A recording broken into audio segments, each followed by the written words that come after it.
Good evening. Tonight is January 19th. Thank you all of you for attending this evening. This is the one and only meeting that I get to start, so it's kind of nice to have the gavel for hopefully only a few minutes here. This is our first meeting of the year. As I said, the 19th. I'd like to call the meeting to order. If we could have all board members are present. Welcome to our new board members, Nick and Greg, welcome. And to Barb also, who's returning. So welcome to our board. The first thing I'd like to do is call the order and have the approval of the agenda. Can I have you've seen the agenda, can I have a motion for the approval of the agenda? Support by Ken Hall, support by Mark Davis. Questions, comments, anything additional or changed? With that, can I have all in favor of approval of the agenda? Please say yes. Yes. Opposed, same sign. Motion carries. Next, we have the oath of office for our three board members. I will ask Robin Vandenberg to ask you to recite the oath of office.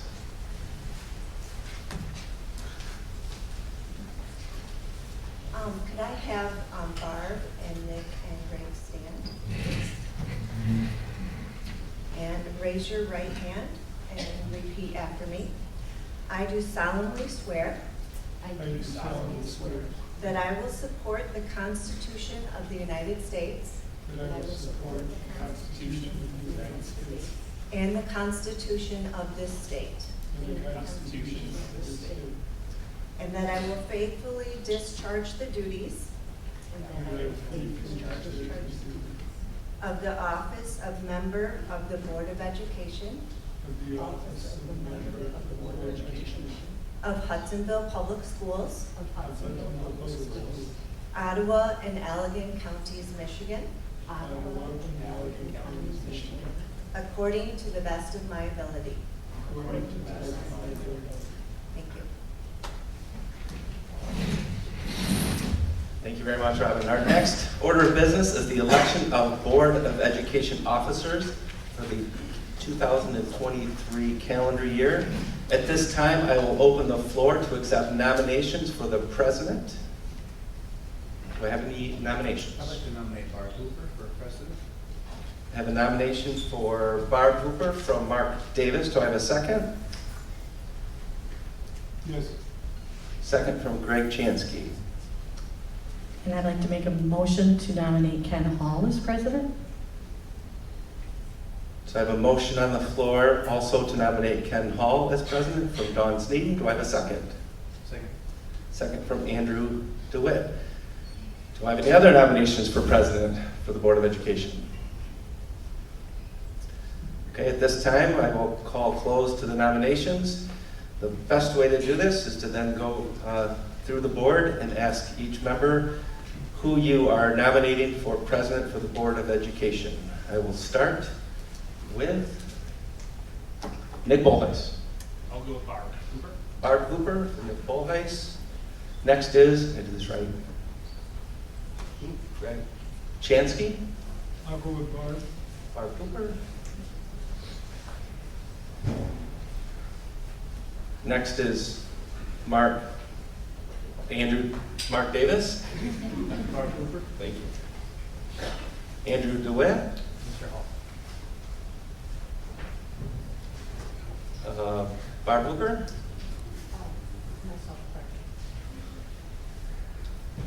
Ken Hall.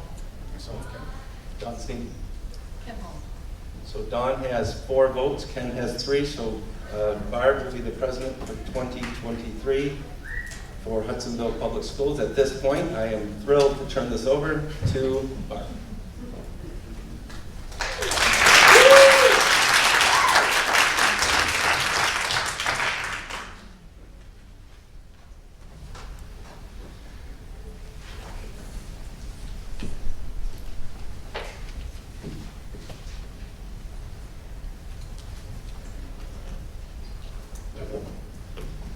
All right, next up, we have our student council report. Actually, we have to do the rest of the office. Oh, I'm sorry, you have the rest of the officers.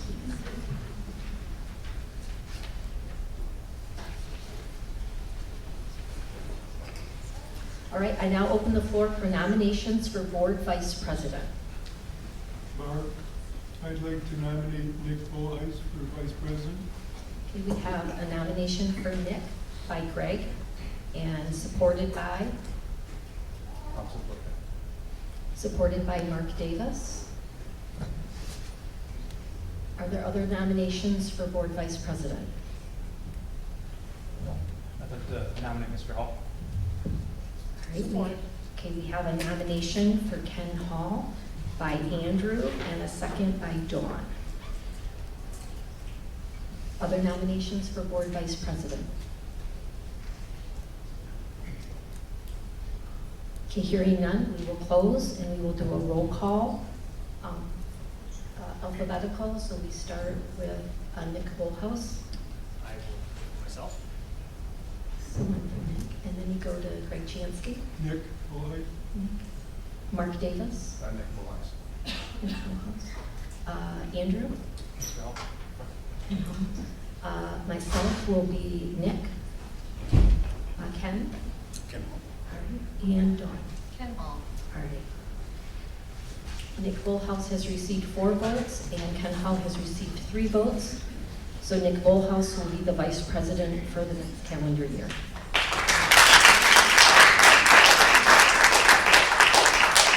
Next, I will open the floor for nominations for board secretary. I nominate Dawn Sneeden. Okay, nomination for Dawn Sneeden. A second. I will second that. Okay, second by Greg. Other nominations for secretary?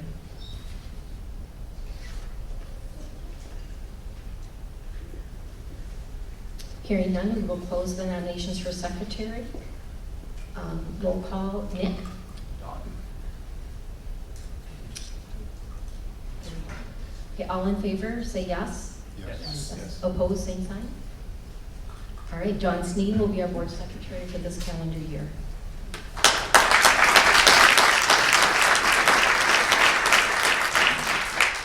I now open the floor for nominations for board treasurer. I'd like to nominate Greg Chansky. Nomination by Mark for Greg. I'll nominate Andrew DeWitt. Okay, need a second for Greg. Okay, I'll do a second for Greg. And Ken Hall has nominated Andrew, Second. and a second by Dawn. Any other nominations? Okay, we'll close the nominations and we'll do a roll call. Nick, Greg Chansky. Greg, Greg Chansky, Mark, Greg Chansky. Andrew, Barb will be for Greg, Ken, Andrew, thank you. and Dawn. Barb, just as a point of clarification, was there a second for Greg Chansky's appointment? Yes, I did the second. Oh, I did not hear you. Yes. Okay. Andrew. Andrew, okay. All right, so Greg Chansky has 4 votes, Andrew has 3 votes. Greg Chansky will be our board treasurer for this calendar year.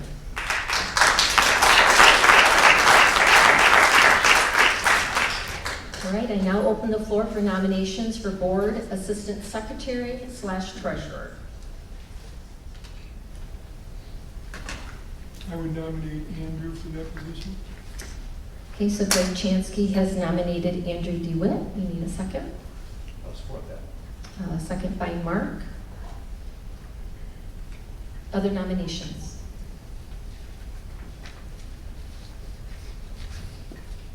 Hearing none. All in favor, say yes. Yes. Opposed, same sign. All right, Andrew DeWitt, you are our board assistant secretary treasurer for this calendar year. And that concludes our board nominations. All right, next up, student council report with Briella.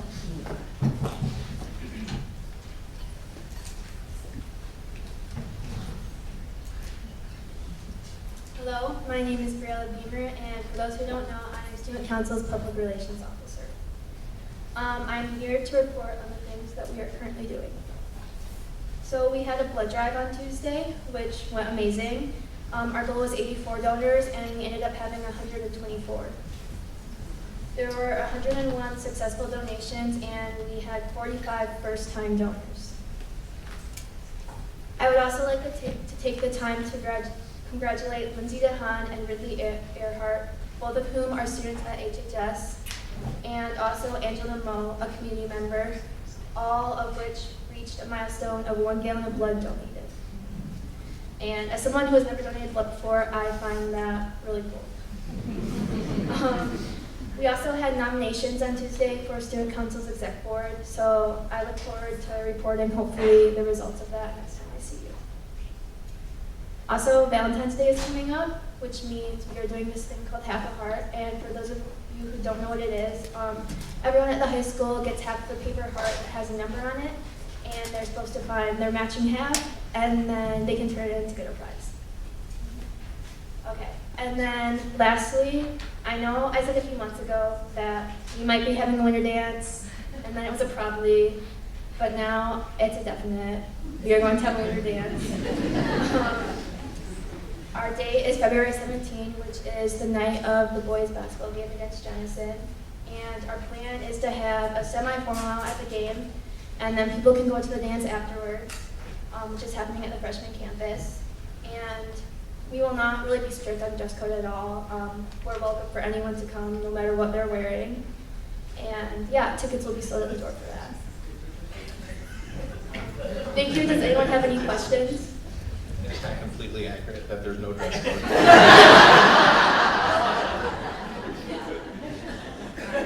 Any questions for Briella? All right, good job on the blood drive. The blood is greatly needed. Thank you. Thanks, Briella.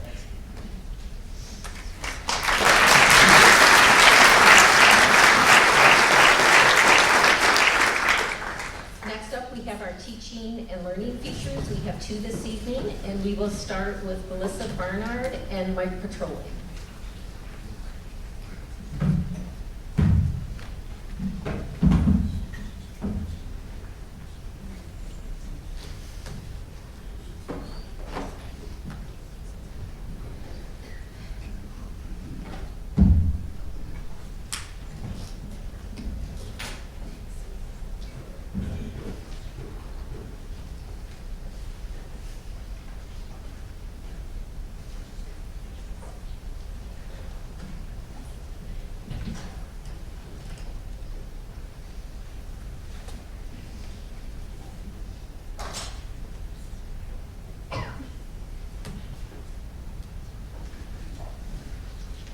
Okay, good evening. My name is Mike Troy. I'm the Safety and Security Director for the district. And I'm Melissa Bernard. I'm the Student Services Coordinator for the district. And we've been asked to come talk to you tonight about our community partnerships and holiday support for our students and families here in Hudsonville. So what is our goal? As you can see on the screen, what is our goal of our holiday partnerships? Is to ensure that our Hudsonville public school families are supported during the holiday season by establishing strong partnerships with internal and external stakeholders in our community. You might ask how we go about identifying students or families that may need a little extra support during the holiday season. So our staffs in all of our buildings play a very important role in identifying families. It's really a collective effort from administrative assistants to principals, counselors, social workers, teachers, security. All of our staff really work very hard at building positive relationships with all of our students in our building and our families. So our staff is really key at identifying these families who could just use some extra additional support during the holiday season. So that's kind of how we go about identifying these families. We recognize too and want to make a note that need isn't always financial. Need can be that we've had some families who have struggled this year. They've lost a loved one, a parent, things of those nature too. So need is not only financial, but it can be emotional support as well. And we really work hard to identify and diversify our giving during the holiday season. So on the next slide, I want to walk you through a couple numbers. Mike and I are going to tag team this one together. So the first number on here is 48, and we supported 48 different families this year with a partnership with Georgetown Christian Reformed Church. Our student council and SLIC students here at the high school hosted a food drive here to get items donated for a Thanksgiving meal, in addition to food drives at Allward, Baldwin Street Middle School, and South Elementary School. In conjunction with those food drives and with those groups and that support, Georgetown Christian Reform was able to provide a full, complete Thanksgiving meal for 48 different families in our district, which is really incredible. So a turkey, all the sides, dessert. It was really great, and parents came through on an evening and they picked up their meal and they were able to create that meal for their family during the holiday season, which is really amazing. The 64 stands for our partnership with Chapel Point Church. We supported 64 families with their Sharing Christmas event. This is the second year that we partnered with Chapel Point for this. We were able to support 25 families last year, so we've grown by a ton to support 64 this year. Our families who are identified submit an online wants and needs list, and so Chapel Point is really great about recognizing there's some things that we want and then things that we need. Then they have their small groups go out and shop for those families. And then they invite the families in on a Saturday in December, and they have a professional photographer come in and take family photos for the families, which is really awesome. They get to walk away with a keepsake for that. They have an ornament making craft station, and then they provide refreshments for the families, and the families pick up their wrapped gifts that evening as well. And then 94 stands for the number of families that we have supported now in our third year of a partnership with Fit Body Boot Camp and the Big Give. That partnership here locally is sponsored by our Hudsonville branch of the Fit Body Boot Camp run by Will White. And we are able to, with their support throughout the year, they raise money in West Michigan. This year they raised over $250,000 in West Michigan, and $25,000 of that was allocated here to Hudsonville Public Schools. They go shopping, their members do, at Fit Body Boot Camp, at our local Meijer stores, and they're able to purchase gifts for students. And then we host an evening event, which is a ton of fun, at the Hudsonville Fire Station. Chief Essenberg has opened up his station to us so that the families can drive through and they can pick up their gifts on that evening. Our Meijer here in town donated cookies and hot cocoa for the event, as well as candy canes. And it's just an incredible partnership with our Fit Body Boot Camp. And Mike's gonna talk a little bit more on that number about how our varsity girls basketball team is involved too.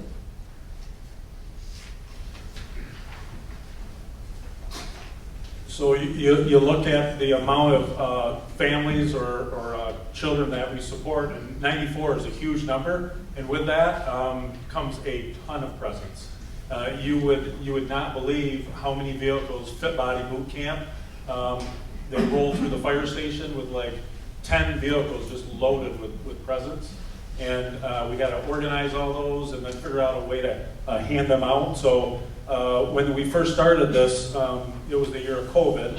So Melissa and I are trying to figure out how do we figure out the logistics to hand out all these presents between a few of us. So at that time, my daughter plays for the girls basketball team, and she's a senior now.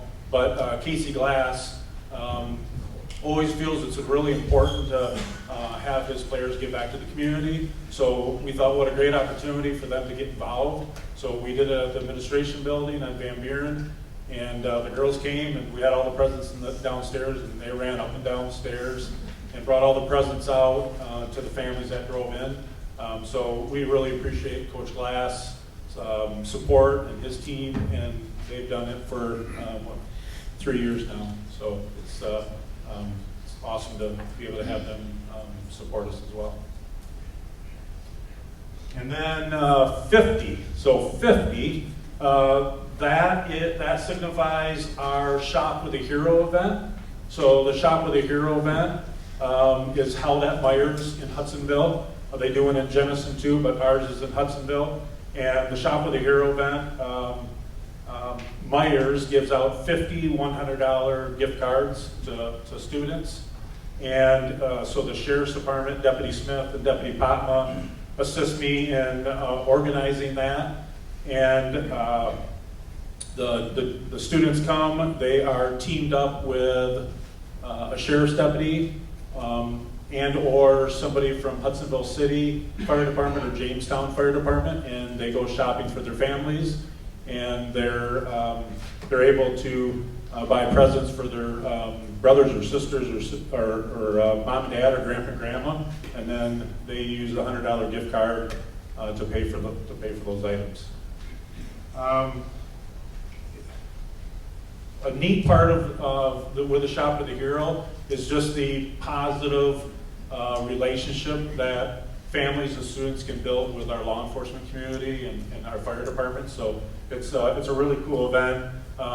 If you ever drive by, you see all the police cars out front and fire trucks, and families just have a blast. And I think this is our 8th year doing that. So Myers is just a great partnership, and they just have a very they love to give back to our communities and support us. So it's a positive.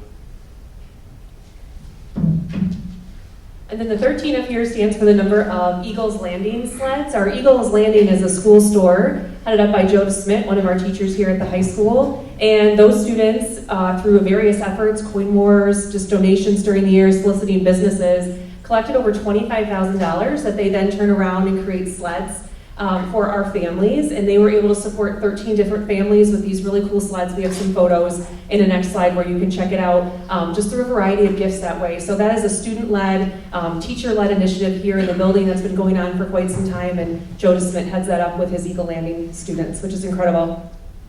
So just walking you through a couple photos. We're not going to spend a ton of time diving into each one. I'll let Mike talk about this one. Yeah, so Shop of the Hero, on the right you'll see all the police cars and life ambulance and the fire trucks parked out front. Taylor Rental out of Holland, they donated the outdoor tent that you see, the white one there, and then heaters, and that was the wrapping station. So after the families or the students were done shopping, they went outside, and people from the fire department wrapped their gifts. And then they even had a deputy Osmond with his canine riding around in a grocery cart. The kids love that. Yeah, so that's a few photos of that event. I feel like these pictures don't do it justice, but down there on the left are the number of presents. They're in trash bags because we've gotten really smart doing this over the last 3 years. We've learned some things every single year, and the first year they came tied together with some string. And so the piles of presents, as we're trying to load them into the car, needless to say, they're all falling apart, right? So it was a hot mess. So we have grown, we've learned, Big Fit Body has learned too. So now we put them in trash bags, which isn't visually appealing necessarily, but it gets the job done. So down there on the bottom left are all the presents with the Fit Body Boot Camp, the store managers at the top.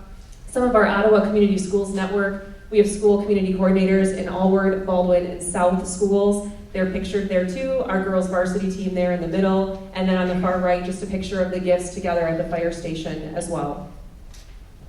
Eagles Landing Spirit Store, we got 2 students from the store in Eagle Gear Finest, the ugly sweatshirt, sweater, some of the gear there, sleds on the left, and then another basket sled on the right-hand side as well. And then I just wanted to highlight a couple other things here as we close. We have a lot of student-led and teacher-led initiatives that aren't necessarily part of the overall big holiday giving, but they are they're doing awesome things for our community, and I wanted to highlight a couple of them. So our student council here, led by Julie Took and Lauren Wedge, those students they hosted a movie night here at the high school, and they had over 80 gifts donated, toys for Helen DeVos Children's Hospital for children that are down there in the hospital right now. And they also raised an additional $200 through that event that they were able to take down on an evening where they do Project Nightlight, and they light up all of the windows for the patients at Helen DeVos, and they were able to donate the $200 in the gifts to the hospital during the holiday season, which is really incredible. The other group I wanted to highlight is our SLIP group. It's Student Leaders Initiating Change. It's led by Ange Bennett and Becky Dawson and Bob Henning. And that group of students, they do some really great leadership, impactful things with our school community. They hosted a bake sale where they sold their baked goods. They raised over $500 at our holiday concerts, and then they turned around and donated that to the National Alliance of Mental Health, the Grand Rapids Chamber, in Luke Ballstad's name. Luke was a former student here at Hudsonville High School who died by suicide this late fall. So it was a great way to give back to his legacy and honor his name for that event. So just want to highlight them as well because we have so many people, and I hope the takeaway from tonight is that Mike and I are up here speaking to you, but this is not the two of us. This is a collective effort by so many people. It takes a village, and we're just really proud to be the ones to stand up here tonight and share all the good things that are happening. So we really appreciate the time that you've given us to highlight all that. Thank you.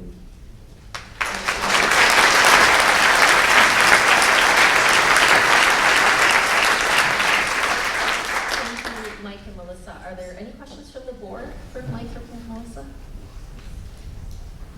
Just a comment for, sorry, just comment, it's great, I mean, great work, and it sounds like it's expanded over the years, and more, community partners, and more students, and more, I mean, just, and to your point, to coordinate all that, and tie all that together. So we appreciate you reporting, but my gosh, it's part of what makes Hudsonville, Hudsonville, so thank you.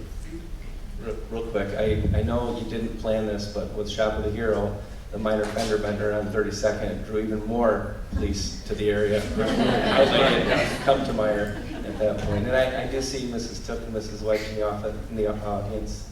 Thank you for the work with our kids on a daily basis, and the rest of the staff that does an amazing job every day. Thank you. Thank you. Very heartwarming to start our meeting. Thank you. And Mike and Melissa, I want to thank you for highlighting the things that are going on in Hudsonville. And I'm glad to see that Wood TV and a couple other folks are here this evening to see the wonderful things that you are doing, and just to be able to let people outside of this area know how wonderful this place is. Thank you very much. All right, our next teaching and learning teacher is Amy Dittmer, and Amy Taylor will give a presentation on the English language department.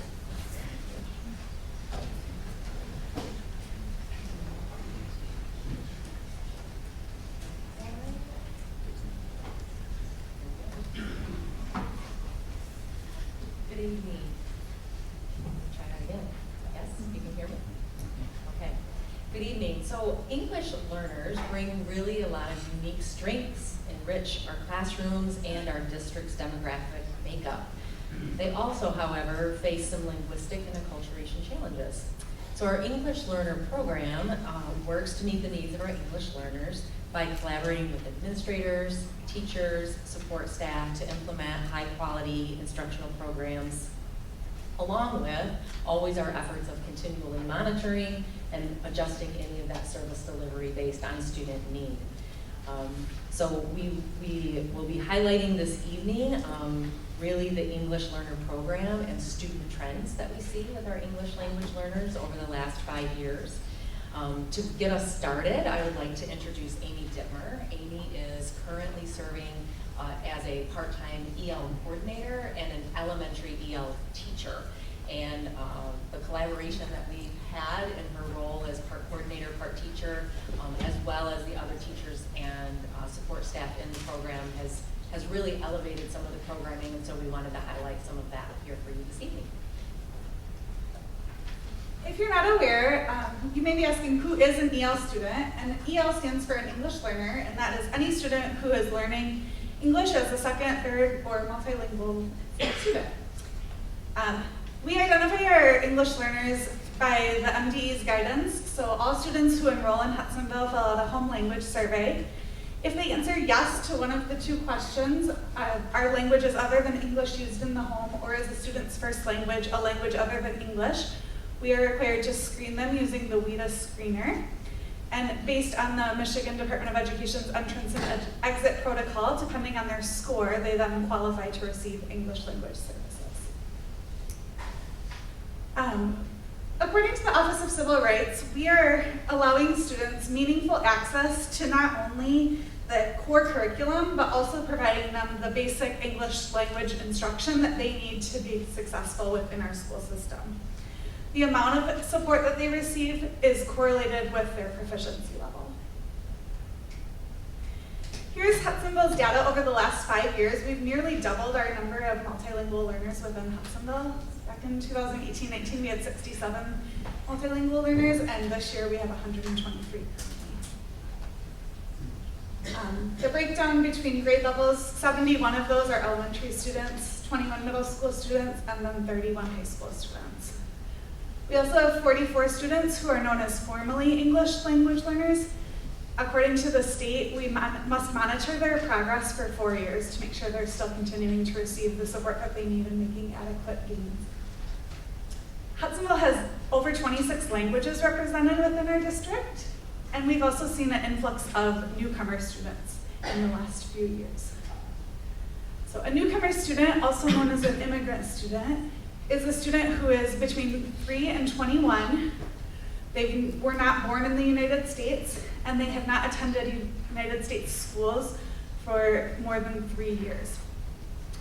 In the 2020-21 school year, there were 9 new immigrant students within Hudsonville and 20 within their first 3 years of American education. This year we have 25 new immigrant students, and currently 48 of our students are within their first 3 years of American education. One of the changes we made this year was to look at our intake process for our EL families. Oftentimes, this enrollment process has been difficult due to language, different countries having different school years. For example, in India, the school year ends in February, and so when a student comes here, they may have completed a grade, but then if they're enrolling in August, that time frame can be different. Records and immunizations look different in other countries as well. And so we have started meeting with families before they begin school, and getting a better understanding of students' educational background, when they last completed school, was there any interrupted schooling, what is their language proficiency, have they ever been taught in English, and those types of information. As the EL coordinator, I've been able to serve a large role in these meetings, and having this role allows our EL staff to continue to support our EL students during this time, instead of interrupting services as new students enroll throughout the school year. It also allows our students to begin school with the supports in place that they need to experience success. Families have opportunities to ask questions and have a better understanding of American school culture, which often looks different than what their child is used to. And then we can examine whole family and whole child needs. We recently had a family adopt some students from Uganda, and COVID shut down schools there for 2 years. And so spending time making sure that we had all the knowledge we needed to make sure when these students started, they understood how to use drinking fountains, what grade was going to be the best place for them to experience success, was something that I was pleased to be a part of. Our program supports look a little different at various grade levels. So in the elementary, we offer a push-in or pull-out support focused on reading, writing, and vocabulary. The amount of time that an elementary student receives support is based on their proficiency level. Our middle schools, each of them offer a sheltered ELA class, which counts as our EL students' ELA credit. And then at Riley, we also offer a newcomer class for those students who are new to the country in the middle school. And then at the high school, we offer a guided academics course, as well as an English language development class.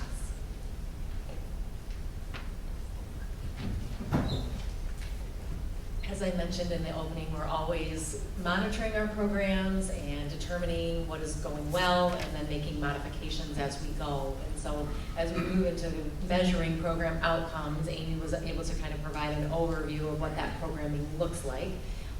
But when we look at really how we measure progress, S.O.A.R, really Every Student Succeeds Act, comes from the Department of Education, U.S. Department of Ed. There's 2 areas that we need to really be looking at when we're evaluating our program success. One is we need to be able to ensure that our students are making growth in the area of their English language proficiency, but then also that they're making growth in the student academic achievement area for their content and their grade levels. So those are the 2 areas that we need to pay attention to. The WIDA Access Test is an annual assessment that's given each spring around, it starts in February, but it happens and usually wraps up right before MSTEP. But any student receiving EL services can participate in that WIDA assessment, and then we look at that data, which gives us the proficiency of English in the areas of listening, speaking, reading, and writing. And then that data comes to us in the summer, allows us to make any adjustments to programming services that may need to be made overall for a grade or individual students, but allows us to cater those programs to ensure growth in those two areas based on the U.S. Department of Ed requirement. Last year, we also walked through a Title III program review, and that looks at many factors of program delivery. And a few pieces that I just wanted to elevate this evening that we have taken action around. One is that based on the data that we reviewed during that program evaluation, we had 28% of our students who qualify for EL services classified as what we call long-term EL students, which is not favorable. So basically what that means is that we had that many students in our program, 28% of our students, that were requiring services for 5 to 7 years, depending on the age. So certainly the younger the student is when they enter our program, we would hope that they would make the progress that we need them to in the area of English proficiency as well as overall academic progress so that they would advance out of our program. So we want to limit the number of years that we are providing service to a student so they can make the most academic gains possible. So based on that, that high percentage, we did adjust both our service delivery and the number of minutes for varying levels of EL proficiency. So an example of that would be prior to this program evaluation, our lowest level of English proficiency based on the WIDA scores received 2 to 5 hours a week of English language development instruction, and this year they receive a minimum of 5 hours a week of English language instruction. Also, middle school students previously were either bused to the high school for EL support or were pulled out of content classes to receive 30 to 45 minutes of EL support, and now middle school students are receiving sheltered ELA instruction in a class that is taught by an EL teacher. So those are some of the modifications we made to ensure that that percentage of students qualifying as long-term EL decrease over the years based on our service delivery model. The other factor that we are continuing to track is approximately 30% of our students who qualify for EL services are duly identified as receiving special education services as well. And so that has been intentional work this year where we are working through some state guidance at the ISD level. We've identified an EL team of administrators and teacher leaders here in the district to take a look at some of the factors and processes that we're using to identify students qualifying for a disability and ensuring that those processes have all of the right players at the table when those decisions are being made to not have an over-representation of students who are duly qualifying for EL services as well as special ed services. So that is work that we are doing this year and rolling out additional information. In fact, we met with the principals today and rolled out some updates and information to all of them. So rolling out some of those processes as we move forward. The additional piece of program review is 3rd through 8th grade students who qualify for EL services score approximately 5 percentage points below their non-EL peers on an annual ELA and MSTEP tests overall. And so again, that's where we're adjusting those service delivery and the number of minutes for our EL students to ensure that they are making the academic gains similar to their peers. Moving forward, again, we'll continue to monitor our program through those priority areas that were identified during our program review last year, as well as other monitoring through our multi-tiered systems of support, those academic collaborative teams that meet regularly to review student data. They are drilling down to individual student level data. And so that provides opportunities for ongoing support for all of our students who might not be meeting benchmarks, and certainly that may include ELs if they might fall in that category as well.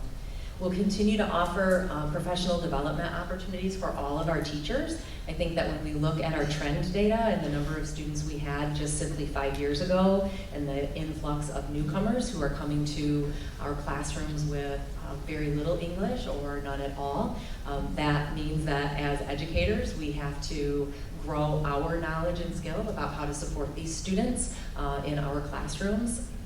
So those professional development opportunities will continue. And then finally, we are exploring the potential for a newcomer or multilingual learner program to really centralize support.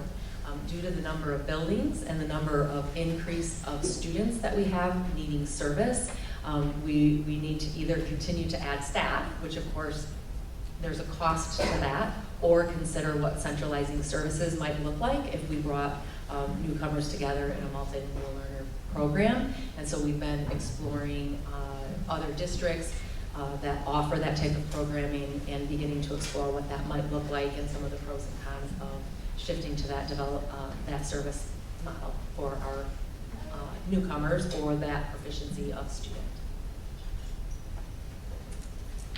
Do you have any questions this evening for Amy? Just kind of curious with respect to the English language learners. Obviously, they're coming from homes with similar skill levels. How much interaction through this programming have you been able to have with the families of these students? Sure. We definitely work to connect with the families when they enroll, and then we are constantly in communication with them, providing updates on how their child's doing in school, concerns that they may have at home. We send out a monthly newsletter explaining some of the things that are natural to our native English families that they may have not experienced. So winter looks different in other countries, and explaining what kind of winter clothing their child may need. Those types of things are all things that are on our radar as well. In addition to providing the translation and interpretation services that they need to be able to communicate their concerns or understand what the teacher is saying during parent-teacher conferences and family events. Where do we see most students come in? I mean, is the growth in the elementary, or do most come in at the high school level? Where do most of them come in? The majority of them this year came in at the elementary. We have 36 new elementary students out of the 71 that we are serving. We do get 10 exchange students approximately each year at the high school. So there's a newcomer class at Riley. Is there a need for a newcomer class at any of the other schools, or do you bus the kids to the newcomer class, or not everyone attends? Or at the middle school, if they qualify for a newcomer level class, they are bused to Riley, and their entire day is at Riley, so it's not an interrupted busing for part of a portion of the day. They're reassigned to Riley during that time of need, and then once they reach a higher level of English proficiency, they would go back to Colvin. Are there any other questions from the board? All right, thank you very much, Amy. Thank you. Thanks, guys.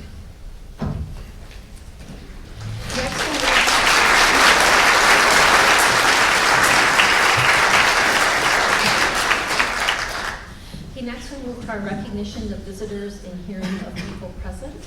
Robin will call your name. When your name is called, you'll have 3 minutes to come up and to address the board.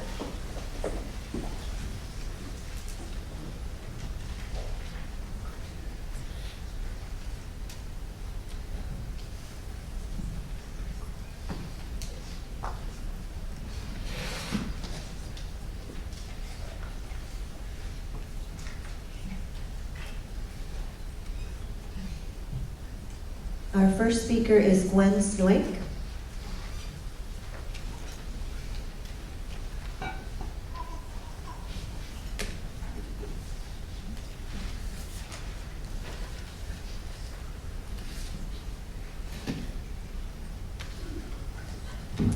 Good evening and welcome to the new board members. As a former teacher and a resident of Hudsonville for 47 years, I'm very aware of the long-standing pride and partnership that's always existed between Hudsonville Public Schools and our community. We have so much to be thankful for, not only today, but for the generations of teachers and administrators and students and parents and board members that have made Hudsonville outstanding for 168 years. We're in a time of national controversy in education. There's tremendous pressure for school boards to give up local control and conform to the NEA agenda. The people of Hudsonville prefer to trust you to lead our district. Tackling the controversies that face our district may make you feel contentious, but when there's a flat tire, it does no good to sit around and talk about how great the other three are. True leadership is demanding work. Thank you, all of you, for your willingness to diligently contend for the educational excellence for the children of Hudsonville. Over the past several months, the issue of sexually explicit books in our schools has been discussed repeatedly, and 2 or 3 times the board has resolved to work on establishing guidelines for books, but it has not yet happened. I'm here tonight to request that this task be put on your agenda. There's been an accusation of book banning that aims to make book boundaries seem impossible. But no school and no library contains every printed book. School employees and librarians are always choosing some books and rejecting others. We need you to establish policy that guides our staff in what is acceptable for our students. There's a lot of work being done nationally to assist you in evaluating book content. Please do this work to stop the sexualization of our children, as the vast, vast majority of Hudsonville students are minors. Thank you.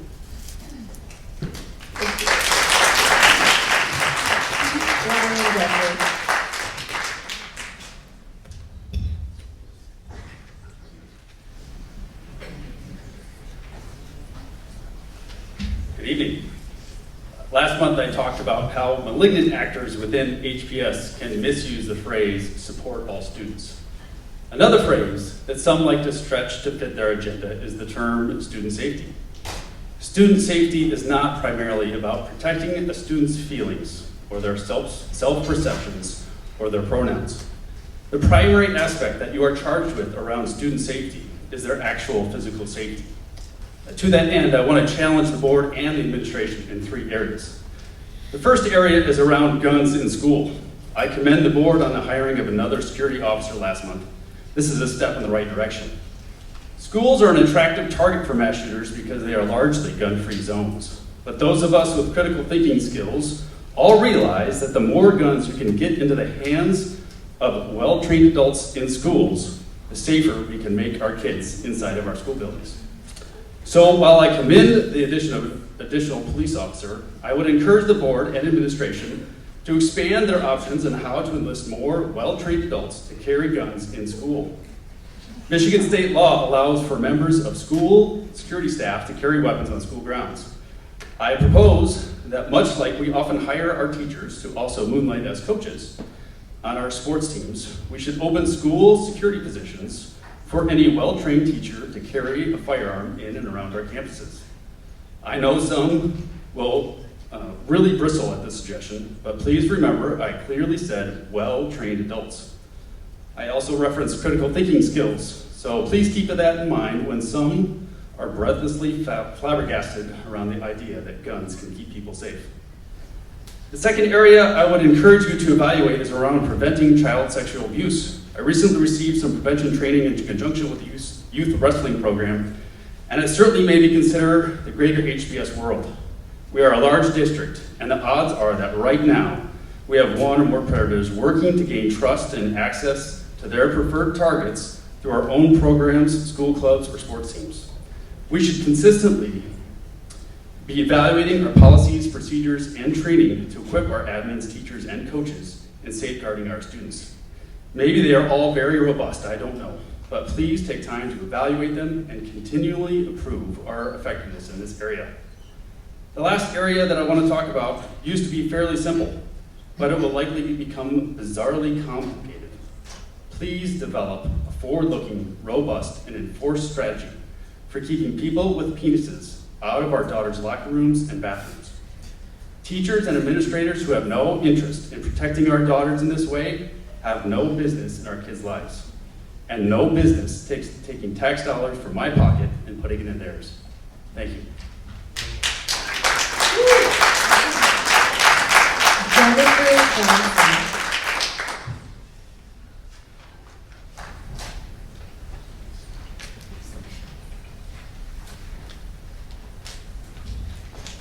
Good evening, my name is Jennifer Johnson. Mark Davis, I have observed over the past year and a half you undermining these teachers, administrators, Dr. Vanderjack, and this board. I have watched your ego take over and you've forgotten the reasons you became a board member so many years ago. You walk around before and after each meeting, acting like you're holding court with an incredibly inflated view of yourself. You need to stop and take a look at what you're doing and why you're doing it. If you don't see anything wrong with undermining and destroying the very people you are supposed to be supporting, then you need to seriously consider stepping down. There is no room for egos or politics when it comes to running a school district, and you have lost your way. Barb, in one of your emailed responses to me, you were upset that a teacher had failed to introduce you to their class. You felt it was disrespectful. Have you earned these teachers' respect? Have you had their backs during these difficult times? Or have you followed down the same path as Mark here and forgotten why you're here? These teachers are the heart and soul of our district. They are why it thrives. They are here for our children. They are here to teach, love, and guide. It is what they do, and they do an absolutely fantastic job of it. Our district is seen as one of the top performing school districts in the state of Michigan. Our students get into colleges all over the country, and they are the reason why. If this board continues down the path they have lately, the number one reason for the excellence in our district will have no reason to stay. There are a large number of teachers available to retire over the next few years. Keep this behavior up and they'll be gone, and you will ruin this great district that we live in. The administrators and the superintendent also deserve your support and respect. Barb, Mark, Greg, and Nick, I'm not sure who you have in your inner circle, but I have received confidential information from several sources today that you are going to try and remove Dr. Vanderjack from his position. I highly recommend you think long and hard on that. That man is loved and supported by his staff and this community. People with vendettas like Keith over here are far and few between and do not represent the majority of this district. If you do not start paying attention to the employees and these students who are truly what matter here and stop playing politics, the no confidence vote you are after may just be against this board. There is no room for politics in this environment, and if you can't recognize that and get on board with representing the district the right way, then you should resign immediately. That goes for any and all of you.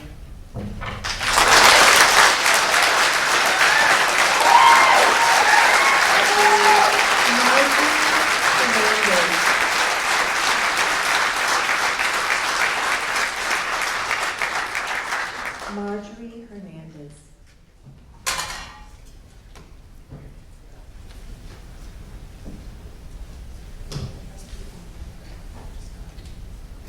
Sorry, I had it up here so I'm not bad. Good evening. I wanted to start my comments tonight by expressing my complete support for Doug Vanderjack. Dr. Vanderjack has done a phenomenal job in leading our district.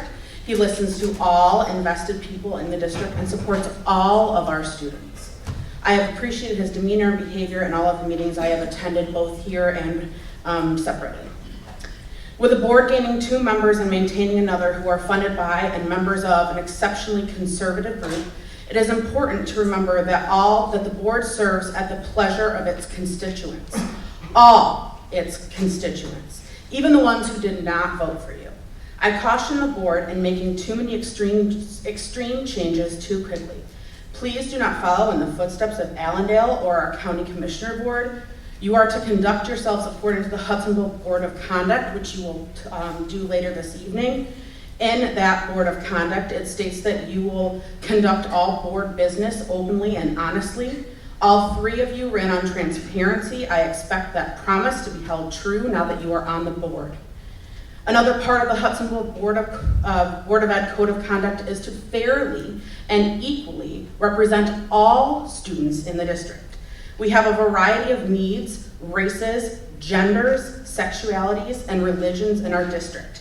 I beg you to remember this as you make your decisions. Not everyone is white, straight, cis, or Christian. Fairly and equally representing all students is the bar that I and many others in our community will hold you to. Please act accordingly.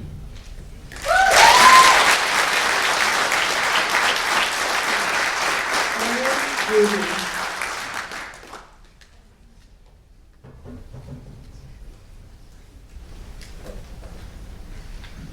Greetings, Board. As you all know, it was Martin Luther King Jr. Day on Monday, birthday on Sunday. So I just wanted to bring you a quote, part of my favorite passage from the letter from a Birmingham jail.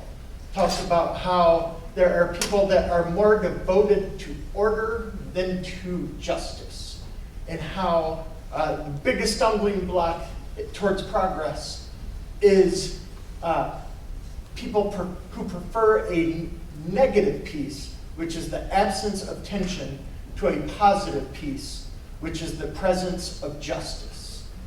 And I want to encourage all of us in this room, outside this room, throughout the whole community, to remember that we are here to be that force. We are here to promote justice and lift up children, and do that in a way where it's not burying our head on hard topics. It's addressing injustice wherever we see it. He also said a threat to justice anywhere, or a threat to justice somewhere is a threat to justice everywhere. I messed that up, apologize. Should have written it down. But that's what we all want. We want you to continue that work. We want to be able to partner with you in that work. So I am encouraging all of us to keep those words in mind. Let's go be lovers and pursuers of that positive peace that meets with justice. Thank you. Jessica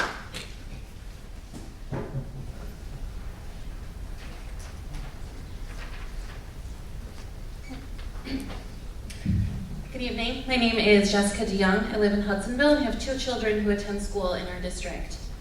At the last meeting, I spoke about the importance of repetition in education and how by repeating information in a variety of ways, our students have better retention skills. The same is true for adults, and with that, I'd like to read aloud responses to the email I sent to all board members on January 9, following the Allendale Board of Education meeting and the actions taken by their board. In my original email, I welcomed our new and returning board members and humbly asked that the new board members take some time to get acquainted with how our board runs and to seek advice and counsel from current members leaning into their experience and expertise. Second, I requested from all board members, for the sake of rebuilding trust and transparency between the board and administration, teachers, and the community, that agenda items they feel are missing be brought up at the meeting and then tabled until the following month. By allowing time for a fully informed discussion with knowledgeable input from all board members and interested community members during public comment, you as a board are nurturing and maintaining the principles of transparency and communication, which are imperative to the success of our district. I was pleased to have received responses from 4 of our board members, and we'll read those aloud. From Andrew, received thank you for the email. From Dawn, thanks for reaching out with your thoughtful comments. From Barb, thank you for reaching out and sharing your thoughts. I personally cannot recall a time when something was added to the agenda unless it was urgent and at the request of Dr. Vanderjack. I would hope this would not change, because creating trust and transparency are critical for the district to move forward. And from Nick, thank you for the note, Jessica. I appreciate the kind words. You make great points. I believe the words that were discussed at length prior to the election were trust, transparency, and collaboration. We need to live by that. I want Hudsonville to be known for those things and for conducting ourselves the right way. I look forward to officially meeting you at some point. Hi, I'm Jessica. I thank you for not adding items to the agenda this evening, and I encourage you to continue moving forward with transparency and integrity as you partake on your work as a board. Thank you.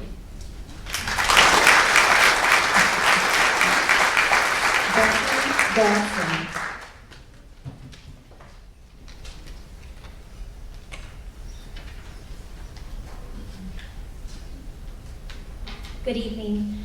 My name is Becky Blum Dawson. I'm a school counselor at the high school and chair of my department.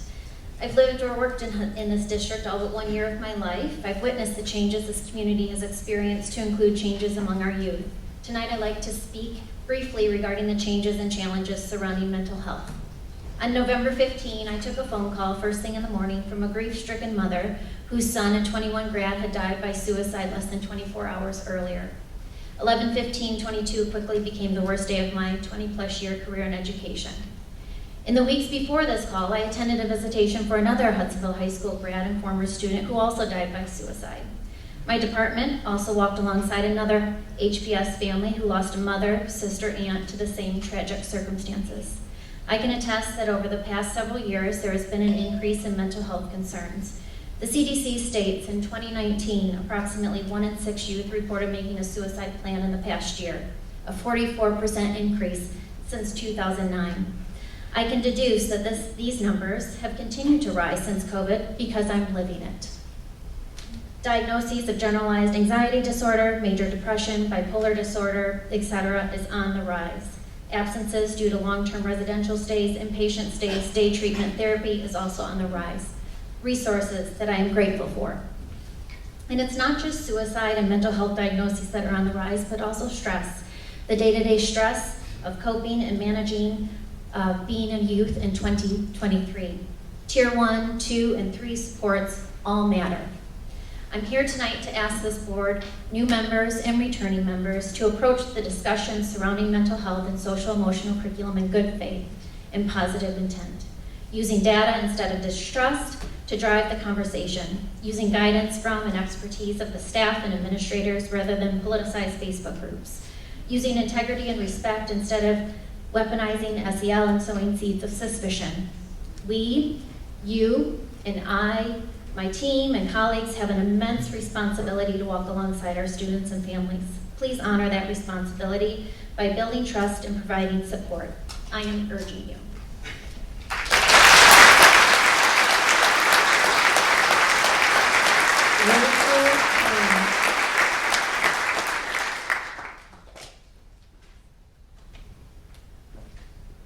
Rachel Kane.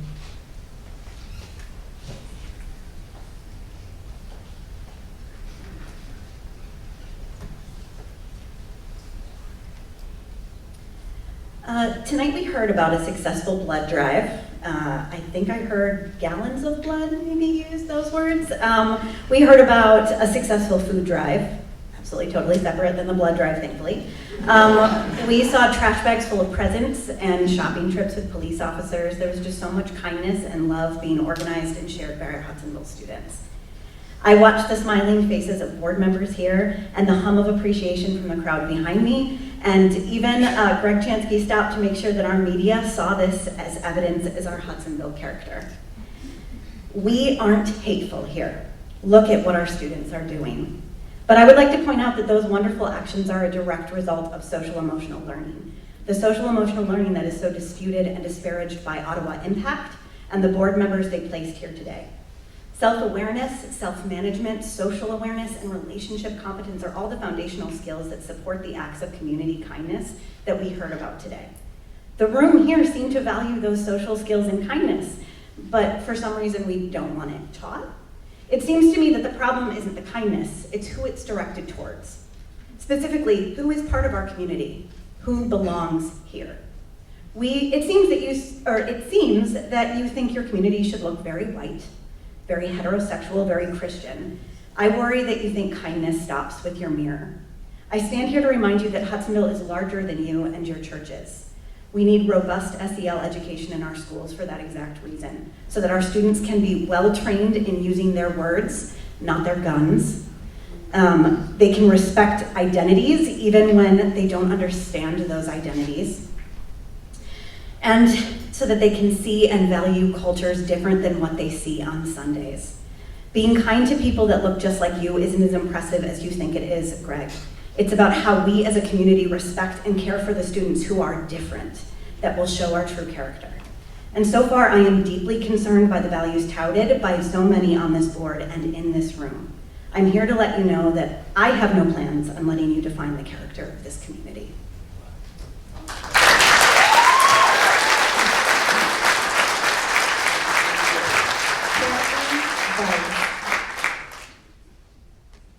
Kathy Beist.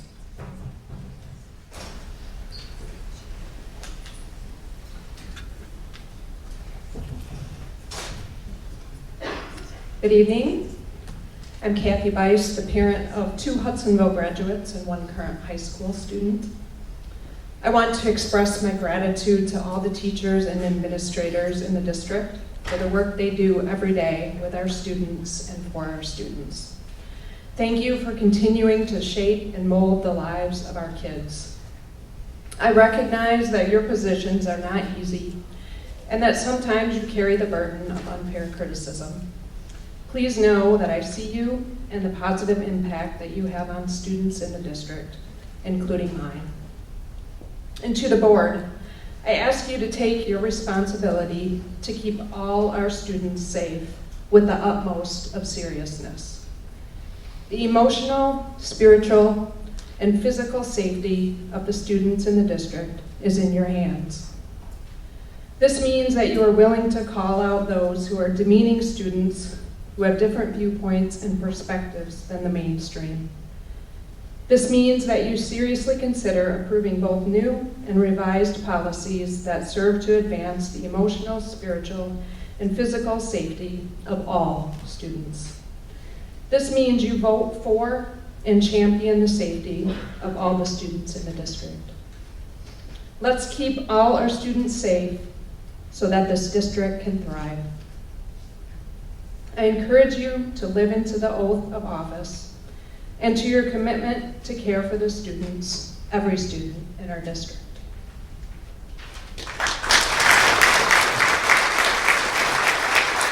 Jenna Braun.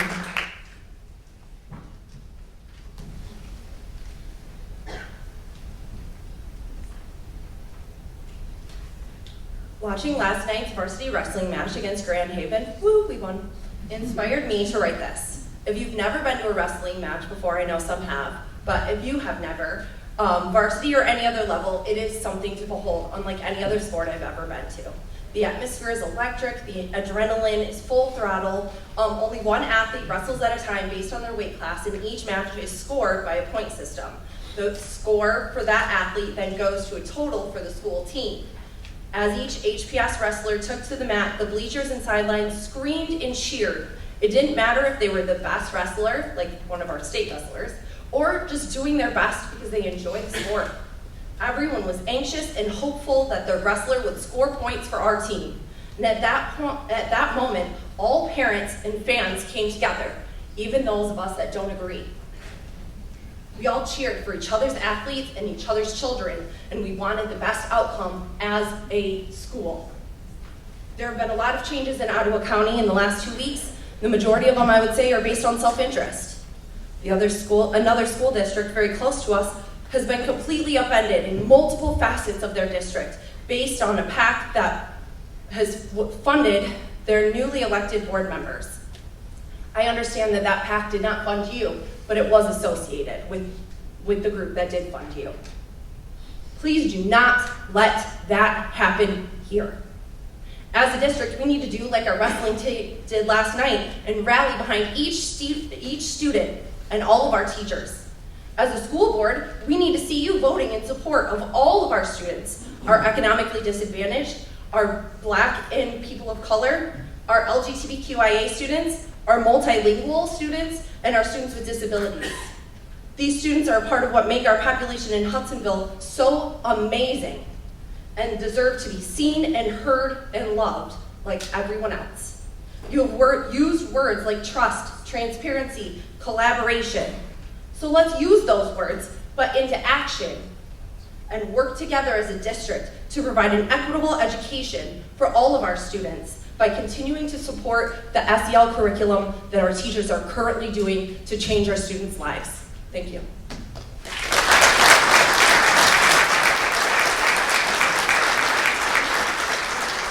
Tierney Brechting.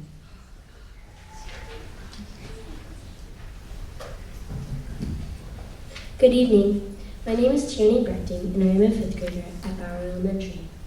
My family and I have been coming to these board meetings for a while. Believe it or not, I actually asked to come along.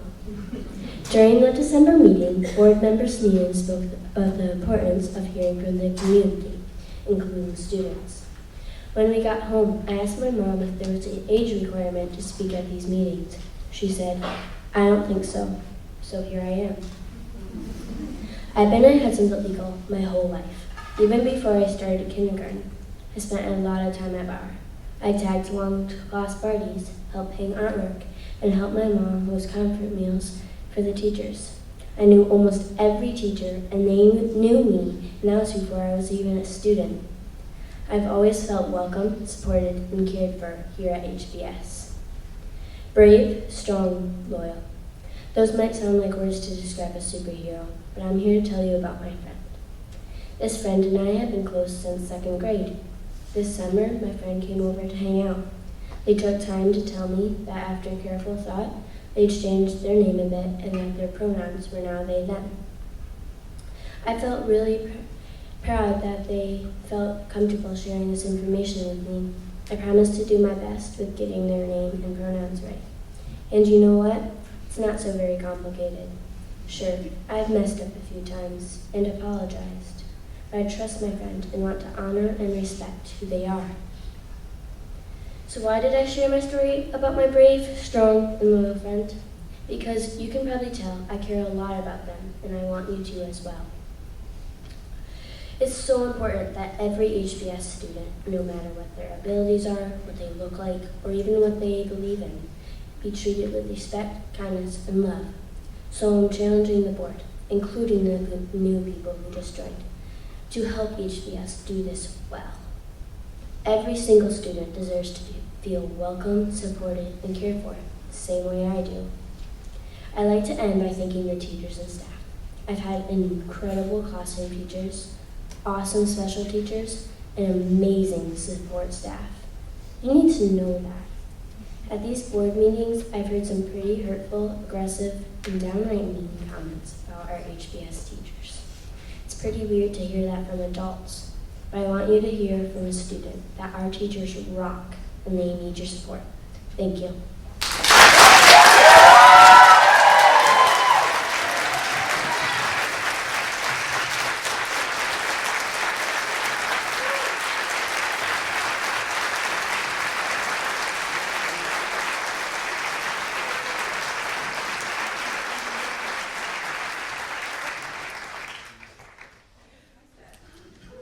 David Bender.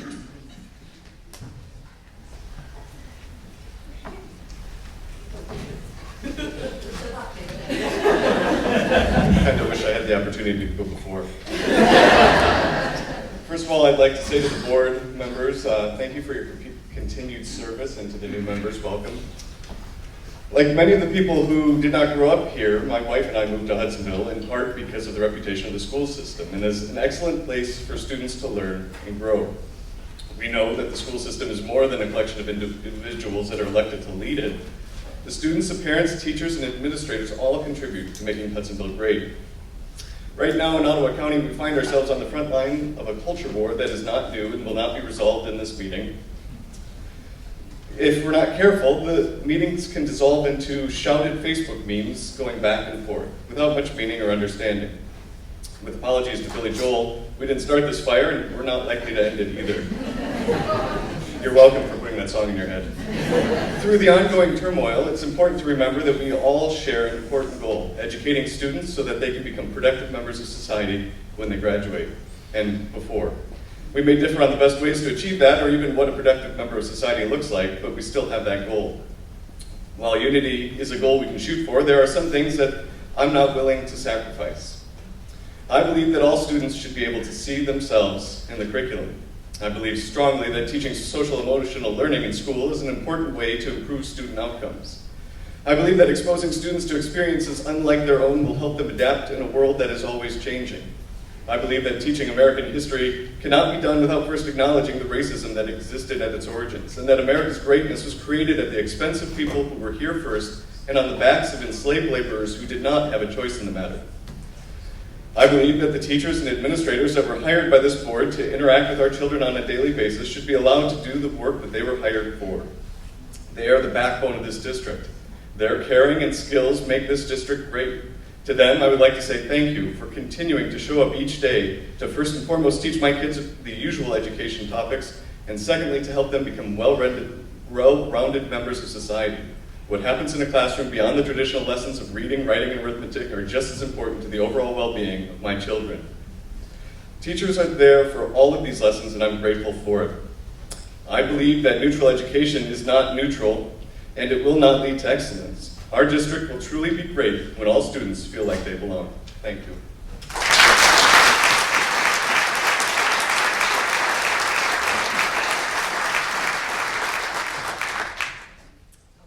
We will now move on to our consent agenda. If I can have a motion to approve the consent agenda. So moved by Ken, and support? Support from Andrew. Any discussion on the consent agenda?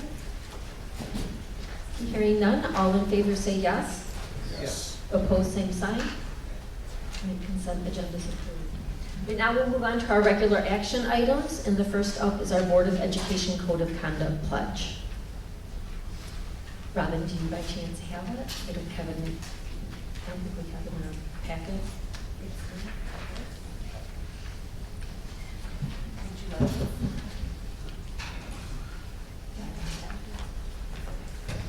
Sorry.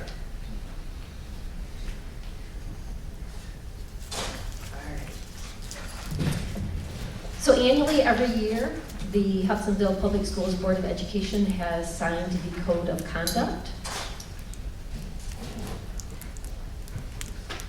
Do any board members have any questions on the Code of Conduct? Any need to discuss it, or is everyone comfortable signing?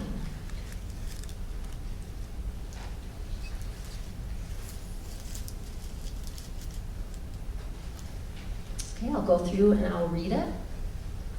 The Hudsonville Board of Education members are deeply committed and passionate about the quality of education in Hudsonville Public Schools. Serving the students, families, and communities of Hudsonville, the Board of Education recognizes the importance of embracing, adhering, and committing to a method of behavior, operations, and functioning as a board. The following statements will define how each board member will govern. I will fairly and equally represent all students under the core of Hudsonville Public Schools, recognizing the number one concern is the educational welfare of all students. 2, I will conduct business of the board openly and honestly and avoid any conflict of interest. 3, I understand and recognize that I alone have no legal authority, but rather our authority, which includes actions and decisions as a board, is by majority vote.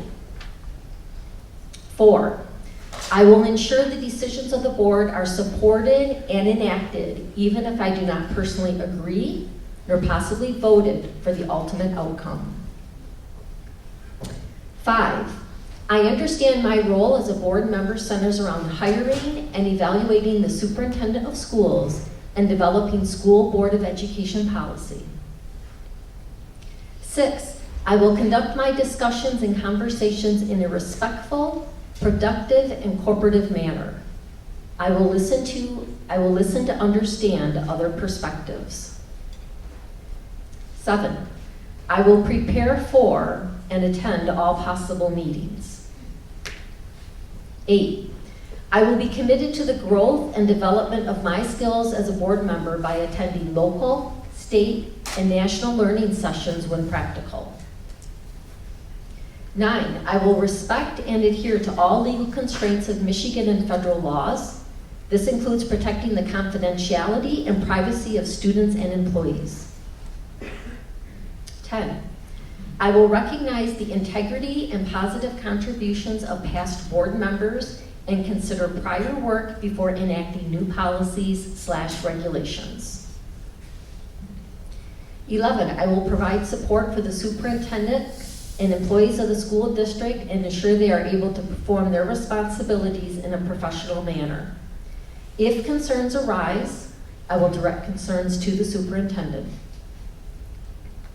12, I will promote the development of policies that ensure effective management of the district.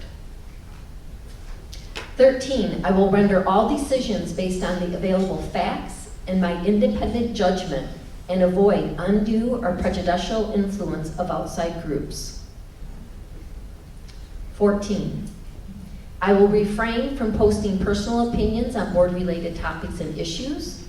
I will not post non-publicly available district-wide information without the knowledge of the superintendent. And again, each member, any questions regarding our board of conduct?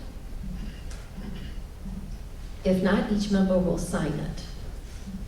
Robin, do you have a copy and we'll sign it at the end of the meeting? All right. So if everyone could just stay for a couple minutes at the end.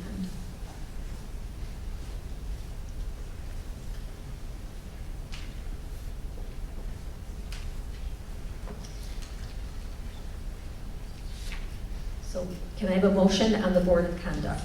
So moved. Right, support, motion from Ken, support from Dawn. Any further discussion? All right, all in favor say yes. Yes. Opposed, same sign. All right. All right, next up is staff appreciation, and I'll send this over to Dr. Vanderjagt. Thank you. So the first week of May, we have Staff Appreciation Week, which includes teachers, support staff, all the people that spend their day from the minute the kids get on the bus in the morning to when they get off the bus at the end of the day. So that's the first week of May. We ask that the board take a resolution so that we designate May 2nd, which is the first Tuesday of that week, as Staff Appreciation Day. We'll ask the board to spend a little bit of time in the buildings, as we have in the past. We'll assign you a building, and then you'll spend a little time with the staff, as well as our administrative staff and central office staff gets a chance to just thank our teachers. We'd like to thank them for 180 school days, which I hope we do, but we want to set that day aside as a special thank you for everything that they do. So that would be our request, that the board approve a resolution for that day of May 2nd. All right, can I have a motion for the staff appreciation resolution? Okay, motion by Mark, a second. Support by Andrew. Any discussion?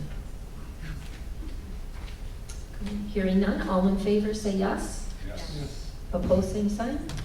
Right, motion passes. Next up is board policy update, second reading, and again, this will be Dr. Vanderjagt.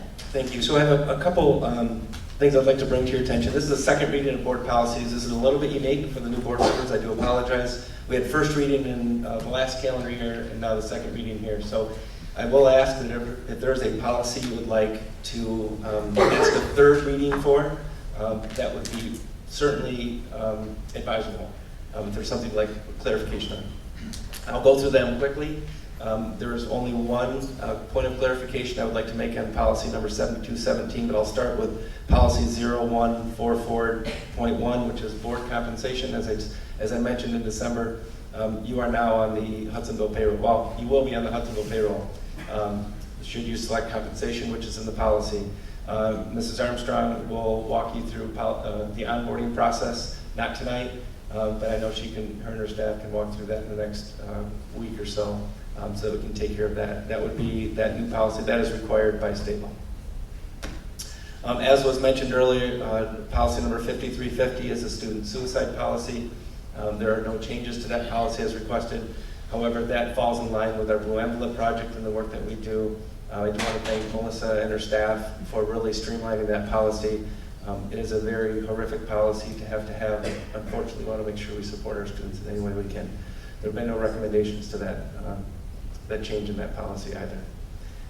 You have the 6108, which is the authorized electronic funds. That's just basically the change in how the state requires the electronic funds. That's the same thing with 6460 with vendor relations, as 6700 is with Fair Labor Standards Act. So those three policies in the 6000s fall under our finance office, and those policies are required by the changes in the state. Policy 7217, I do want to clarify that is our weapons policy. The first sentence of that policy, there was a request to change it from the board may to the board prohibits, period. Remove the word may. That was a recommendation. We can take that as a second reading, bring it to a third, or we can adopt that as a second reading, moving on. I do want to also clarify that policy is for visitors. We have a separate policy for our staff and support staff. So that falls under the 3000s and the 4000s. This is 7200, which falls under visitors. And I do want to draw your attention to page 11, which is the attachment. Section C, which talks about retired police officer and law enforcement, that it does not pertain to them. It only pertains to them, it does not pertain to them if they are a visitor. It still pertains to them if they are a staff member, because that's a different policy. I just want to clarify that because that question was raised. And then finally, the policy that near and dear to my son's heart is 7440.03, the small unmanned aircraft systems, which we call drones. So if anybody knows anything about my son and his video work, he's really fired up to approve this policy. If you don't, he'll come to the next public meeting. So do whatever you want. It's your decision. So that are the recommendations for the second reading. And again, if there is a point that the board would like to revisit a policy, I suggest we bring it back for the third reading. All right, so we'll take a motion on the policies that Dr. Vanderjagt just discussed.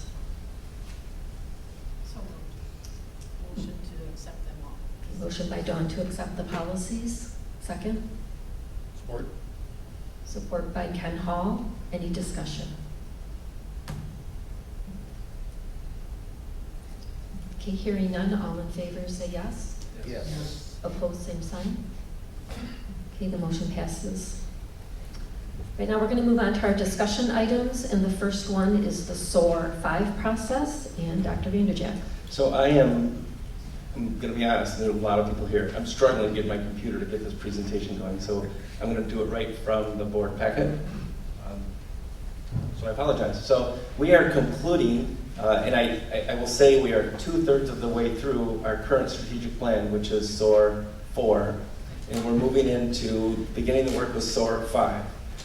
Again, this is a process that we traditionally would bring to the board in November or December for the process, but knowing that we had new board members come on, we waited until tonight. And you can imagine we have a lot of work tonight, but we have more work at our work session coming up in about a week and a half. So tonight I want to talk to you about the process that we have followed in the past, and if there is a recommendation, changes, ideas, thoughts, please ask.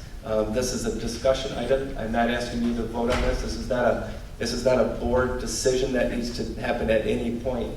But we do ask the board to walk alongside us through this process of the strategic plan, because ultimately, at the end of the calendar year, traditionally the last meeting in December, the Board of Education will approve the strategic plan, which we would then go into for the next 3 years. So I'm going to walk you through the process. I'm going to go fairly quick, so I apologize. So stay with me here. So S.O.A.R 4, there's a little bit of history in your packet about how long we've used this. Again, this is the process that was used before I got here, but it's the same process that I've used in the district before I came here. So you get an idea of how long we've been doing this. It really starts, there are 3 phases to this process. The first phase is what we call gathering really the focus group or the salient points from our community, from our teachers, from our students, and from our staff members, from different constituents within our community to say, what are some topics we need to discuss? And it literally is just to get ideas. It's not to say, here's what we want to ask, their opinions, but we move on and we want to get the information from them and say, okay, how can we draft this into a question that we can ask the general population? So we have these focus groups. We have them in January and February. These will probably most likely near the end of February just because of timing. And we have the community groups, staff groups, student groups. Then report those findings to the board. So that's just phase 1, is just having focus groups, about 9 focus groups. Each focus group consists of 15 to 25 people from all different walks of life. There are random samples from parents that we select. There are random samples from our Golden Age passes because they submit email addresses. We want to get a broad range of people that we meet with and go from there. Then we go into phase 2. Phase 2 is when we draft a survey. That's when the Board of Education, I will bring to you a recommendation for a survey based on topics that were brought up in the focus groups. And I'll give you I'm going to give you an example. Let's say in the focus groups we hear a lot of concerns that our kids don't know how to write cursive. It's real. My kid does not know. He's a senior. No, you guys are amazing at high school. He just doesn't know how to sign his name. So, but that could be a topic. If that's a topic, then that might be a question the board says, you know what, let's ask everybody what they think of cursive. It's not going to happen. But if it did, that's an example. So we try to get the topics, then we create a survey. So I'll bring a draft survey. The board will go through the survey. and say, you know what, like this question, let's ask more on this question. Or do we need to ask this question? A lot of the questions we like to ask similar to what we asked 3 years ago and 3 years before that. Comparable data is really good to know. One of the questions we always like to ask, do you feel like there is an adult in your school that you can go to if you need something? And it's always nice to compare previous year's data to say, are we connecting our kids? And we hear comments about how big our system is, but we also hear comments about how much work our staff does to make it smaller. We want to hear, are we really connecting with kids? So some questions will be new, some questions will not exist that were there 3 years ago, and some will be parallel with what they were before. So that's phase 2. And when we have phase 2, we create the survey, and the board will probably go through 5, 6, 7 iterations of this survey. But we'd like to get the survey out in the spring so that we can then collect data. And we'd like to get anywhere between 600 to 1,000 responses from our community, from our teachers, from our students, and get all that together. That's phase 2. Phase 3, we then get together and we say, okay, let's take the data from the surveys. So we had data from the focus groups that created the surveys, data from the surveys. Now let's create some of our goals and objectives that we have as a district. We take that information and we break them up into 5 groups. We have curriculum, special education, student resources, building, site, and finance, and co-curriculum. And then all of our administrators break up into separate groups. The board then joins this conversation, and we say, okay, let's just start throwing ideas out there based on the data from the surveys and how to keep going and create a next strategic plan. We go through several iterations. The board continues to look at it. What about this? What about this? We do some tweaking, and we ask that we have a final draft that we bring to the board traditionally in November, and the board will take it as a first reading, and we'd ask in December for a final reading, so we have a strategic plan. We have our goals and objectives that we can use as a district as we move forward for the next 3 years. It's quick. So there's no review. What questions might you have? And that's a process. The process can be tweaked, it can be adjusted. This is something I think our administrative team, almost all of them have been through this, some of them several iterations. Some board members have been through it several times. I think the outcome is something we need to really pay close attention to, but the process, I think, gets great feedback from our community, from our staff, from our students, and it helps draft a plan that I believe helps set goals and objectives for the next 3 years. Doug, there's a mic. How are the community focus groups determined? Yeah, it's a great question. So traditionally what we have done is we take our list of all contacts, which includes, quite frankly, parents, grandparents, could be neighbors, anybody that's in that contact list. It doesn't mean that as long as you're in contact with a student, which could be anybody, and then the technology department gives us a random sample, and then we will email usually about 30 people, about 130 people, and we give them 5 dates of options they can attend, and we ask them if they're willing to come, and then we have another iteration. So if we get 35 people, we need another 90, we'll do it again until we fill the spots and go from there. We also have people that we use the email address that they submit when they get a Golden Age Pass, so that we have people that we can connect that way. And then we also have community education. They have ways to collect when we have parents that don't have kids in the system. Maybe they're playing 3-year-olds are doing wrestling camp. Is that right? Mr. Allen? Last night at wrestling. Which, by the way, wrestling wasn't serious last night. I do agree with that comment. So, I don't know if that answers the question. Yeah, it does. So it's not just parents of students. That is correct. That is correct.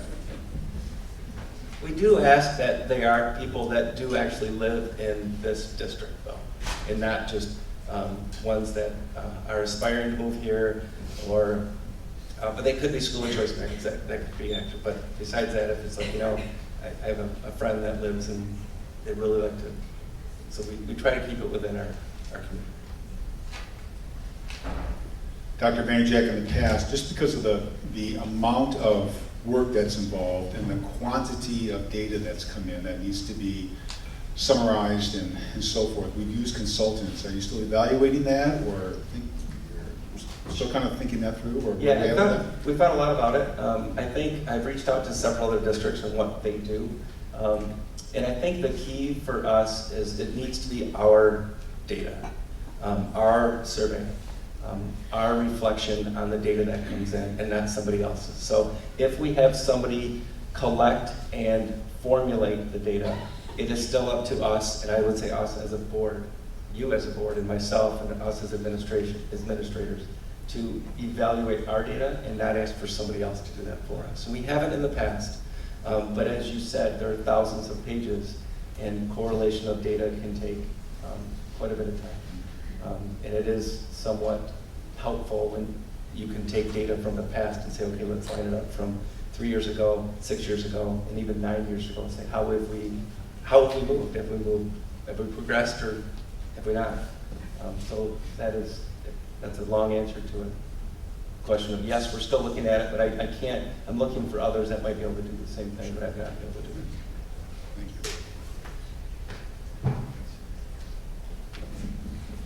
Okay, other questions for Dr. Vanderjack?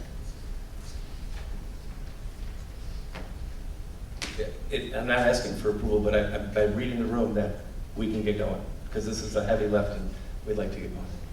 Okay, thank you.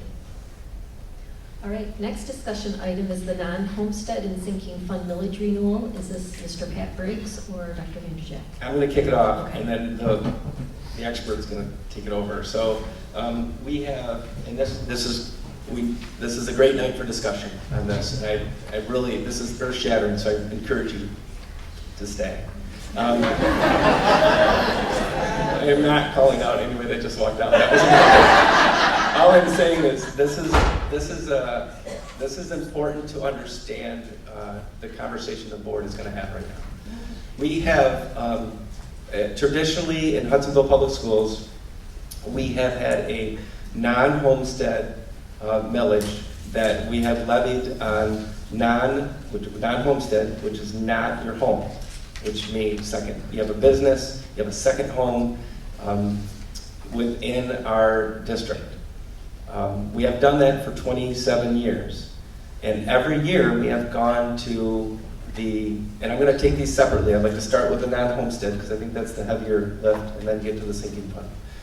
But the non-homestead is something we've gone to our constituents every year for the past 27 years. And the reason why is because of what happens with what we call the Headley rollback, or the Headley limit, and Pat will talk a little bit about that in a second. This past cycle, the voting might have been as close as it's been in years, maybe since it started, but obviously the volume looks different than when it started, so I don't know, I don't have the reason why, but that's a conversation I think the board needs to have about what does this look like if we continue to do this every year. There's multiple ways to approach this. Number one, we could ask our community to, again, ask for a 1 year, I'll call it a renewal of a non-homestead for the 23 calendar year. That again is for not your home, but it's for businesses and your second home. There have been districts that go and ask their community for additional millage for non-homestead, but you can only still levy 18 mills. And I'm going to try to explain this the best I can. I was a math guy, but not a finance guy. So the bottom line, we asked the non-homestead to be 18 mills. That is levied. That hasn't changed for years. We could, for example, ask for a 20 mil non-homestead, but we are only by law allowed to levy 18 mills. So I'm using my hands if you can see me. So this is 18 mills, this is 20. And we could do that, we could say for 5 years. And what would happen after 1 year, the 20 mil might drop down to like 19.6. We still only levy 18. After year 2, it drops down to maybe 19.4. We still only levy 18. After year 3, it drops down to 18.9. We still only levy 18.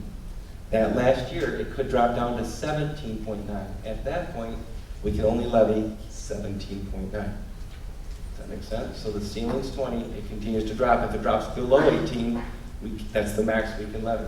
Now, the reason we go every year is because that continues to drop based on our tax base in our community. A lot of it is because of the growing community. Grand Haven is another district that has this every year. You have other districts that go after a 5-year or a 10-year, or some do a 4-year. Everybody's different. The one advantage of going after a 5-year non-homestead is it saves the taxpayers about $22,000 a year in the cost of running an election. The downfall, is that 22,000 or 28? 28,000, I apologize, 28,000 per year. The downfall of going every 5 years is you don't really have a true litmus test from your community every year if you want to support it. The other downfall of going every year is, besides the cost, is the time, is the education, is the bringing everybody aware of what that looks like, and the stress level the first Tuesday after the first Monday of May, right? So there's that. So really the discussion is, number one, does the board advise that we go for a non-homestead millage, period? Number two, should we go after the same, or should we ask our community for the same thing we have always done with a 1-year non-homestead? Number three, should we do something different? We tonight are not asking the board to make a decision. However, based on the timeline of the language for a ballot, it has to be approved before February 8th. And our next board meeting is February 9th. So at our work session on January 30th, we are going to ask the board for a resolution based on the conversation tonight, if that makes sense. And we could bring a couple resolutions to the board, if that's what the board would like. And our goal tonight is to have dialogue so that we get a feel for what this board would like us to do, so that we can get things in order for a potential May election. I did provide 2 pieces of information regarding the non-homestead. One is a flyer that we have used in the past that has been updated for this year. There's also a kind of an FAQ that has been used in the past that has been updated. If we do something different, both of those documents would be altered accordingly. We'll go from there. So simply with the non-homestead, I don't know, Pat, what pieces have I missed, which is probably a lot. So Nothing. Missed. You missed nothing. But Dr. Vanderjagt asked me to speak to the reasons why I recommended to him the 5-year operating millage vote with the extra 2 mills. He asked me to talk about that. He asked me to talk a little bit about what this weird Headley thing is, why we have the Headley rollbacks. So if I could just answer those, Dr. Vanderjagt. So yeah, the reason I asked, I recommended to him that we do this is so that it takes a lot of energy, and there's a cost to it. It just takes a lot of energy every year to run an election. It puts doubt into our budgeting process. I mean, you don't know. It's a significant part of the budget. If you don't know you have that every year, it causes stress. I get complaints from the township treasurers about the rate. I mean, there's a lot going on, and with Hudsonville voting it every year. So I asked him to consider this, and he said, "Yeah, Pat, let's look at it." So what this does, it really just it gives us that certainty, that budget certainty for 5 years that we would have our election or our millage covered. And the reason why, which is really strange, another one of those really strange things we have to do in Michigan public ed, is in 1993, with the Proposal A passage, it was required that school districts in the state of Michigan had to vote their 18 mills, which is essentially their operating millage. This is the part of the local share of the foundation grant.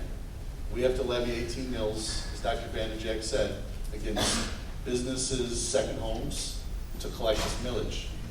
It's not protected, it's not a protected millage, which means it's subject to Headley. Now here is this Headley thing. What's that about? Headley is it's something the state put in place decades ago to protect against, I would say, runaway property valuations and inflation. Excuse me.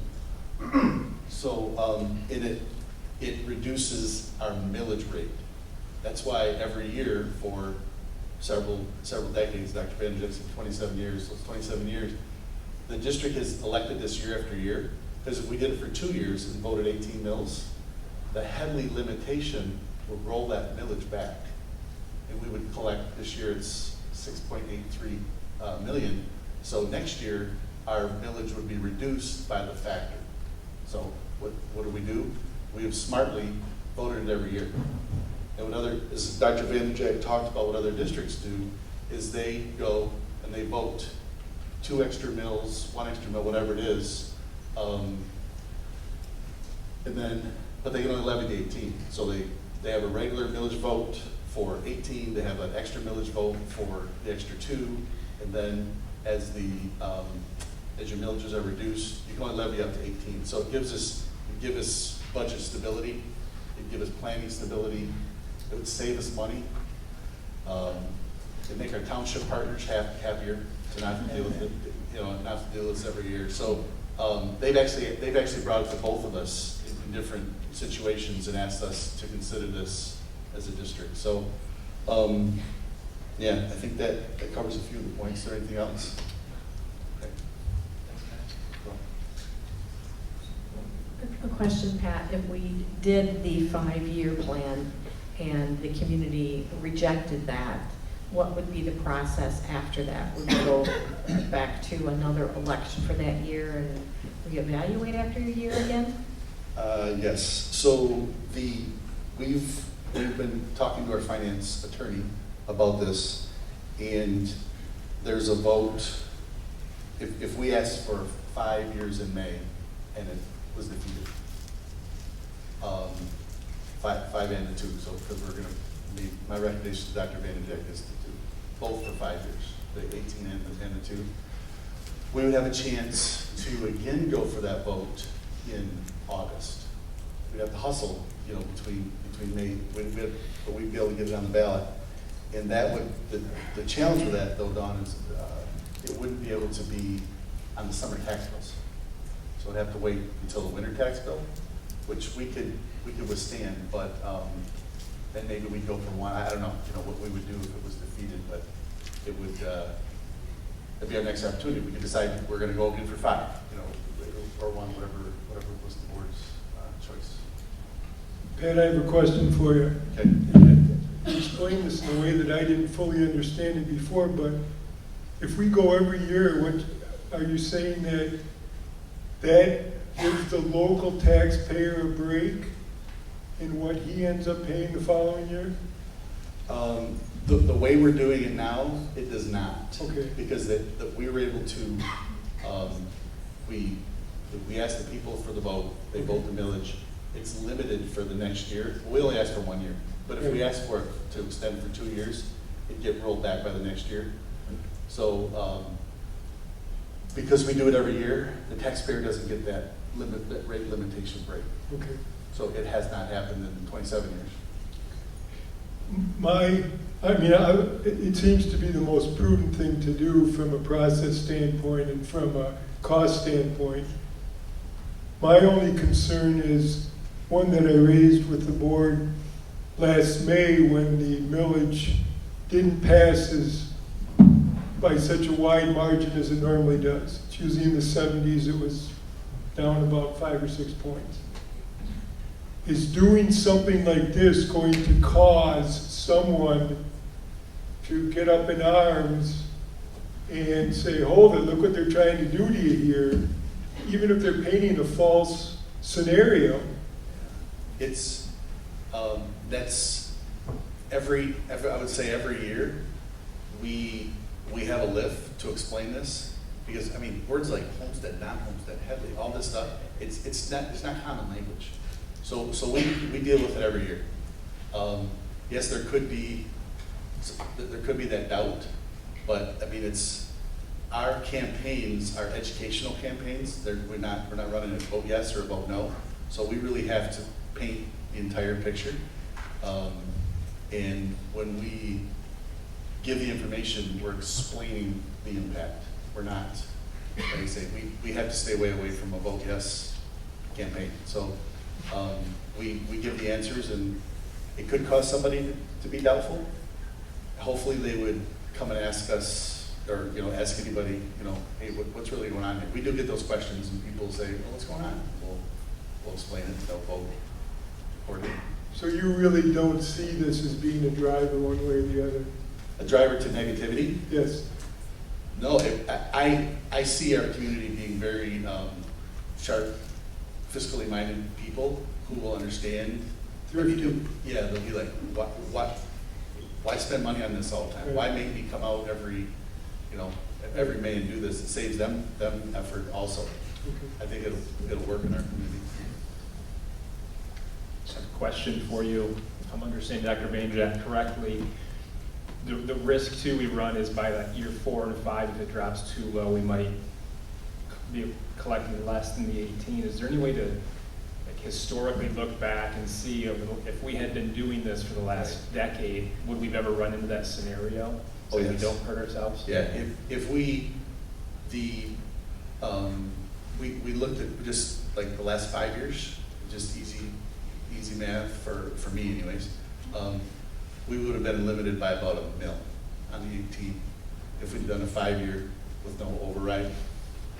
So we just for clarification, with no override. Okay. So if there was a $2 million override 5 years ago, if we'd have done this, we'd have got down to about just around 19 mils. We still could have levied the 18. Yeah. So we didn't get to below the 18. My description over the past several years would not have lowered my left arm. Overly cautious, so that's good. That's what I just want to be mindful of, is I wouldn't want to hurt us in the long run. So that's why we thought about, the 1 mil would have, actually we wouldn't have used the whole mil. We wouldn't have lost the whole mil. That's why we said, there are districts that do 2, let's do 2. That's why I recommended 2 versus just doing 1.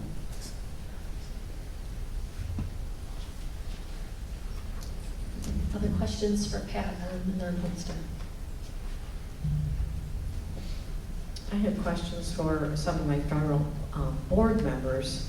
For those of you that felt that somebody in the community was trying to send a message last time, what do you hope to do to send a message that now this is an okay yes vote? So in other words, we all have skin in the game, whether you were on the board last time or you're on the board now. I guess I'd like to hear some ideas from those that thought there was a message sent and how we're going to fix that if in fact we do have a vote for this again. I guess you're talking to me. So I'm fairly sharp when it comes to those types of things, John. I think that, since there's basically, for the voter in Hudsonville, it is only a benefit for them to vote for this non-homestead because it doesn't cost us a thing.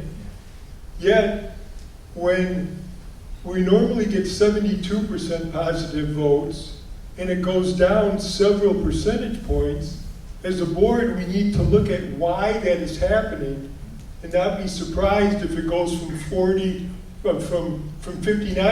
to 49% the next year. 72 to 59 is nothing. 59 to 49 is everything. Okay, so I asked the question back in May, what are we doing to take a look at that? What are we doing to see if people are trying to tell the board something through this vote? We need to consider all of those things. And so obviously, since I'm up here, I would be telling people this would be a good thing to vote for. I didn't get involved in it the last time. I just saw the results. And when I saw the data from the results, that's when I asked the question. And I think it's prudent for us to ask the question in January and February than to look back in May or June and July and say, why didn't we ask that question? That's the only thing. Yeah, thanks. I'd like to have the question asked as a separate issue here from this. In terms of the 1 or the 5 year, in either case, if the vote failed, we would have the chance to re-vote it in August, whether it's 1 or 5 year. Right. So it doesn't make any difference in that regard. So, Right. So that's not my only question, but I'd still like to have the discussion that Greg's talked about here about why it was still voted the last time. I was going to make a comment about signs, but I'm not going to.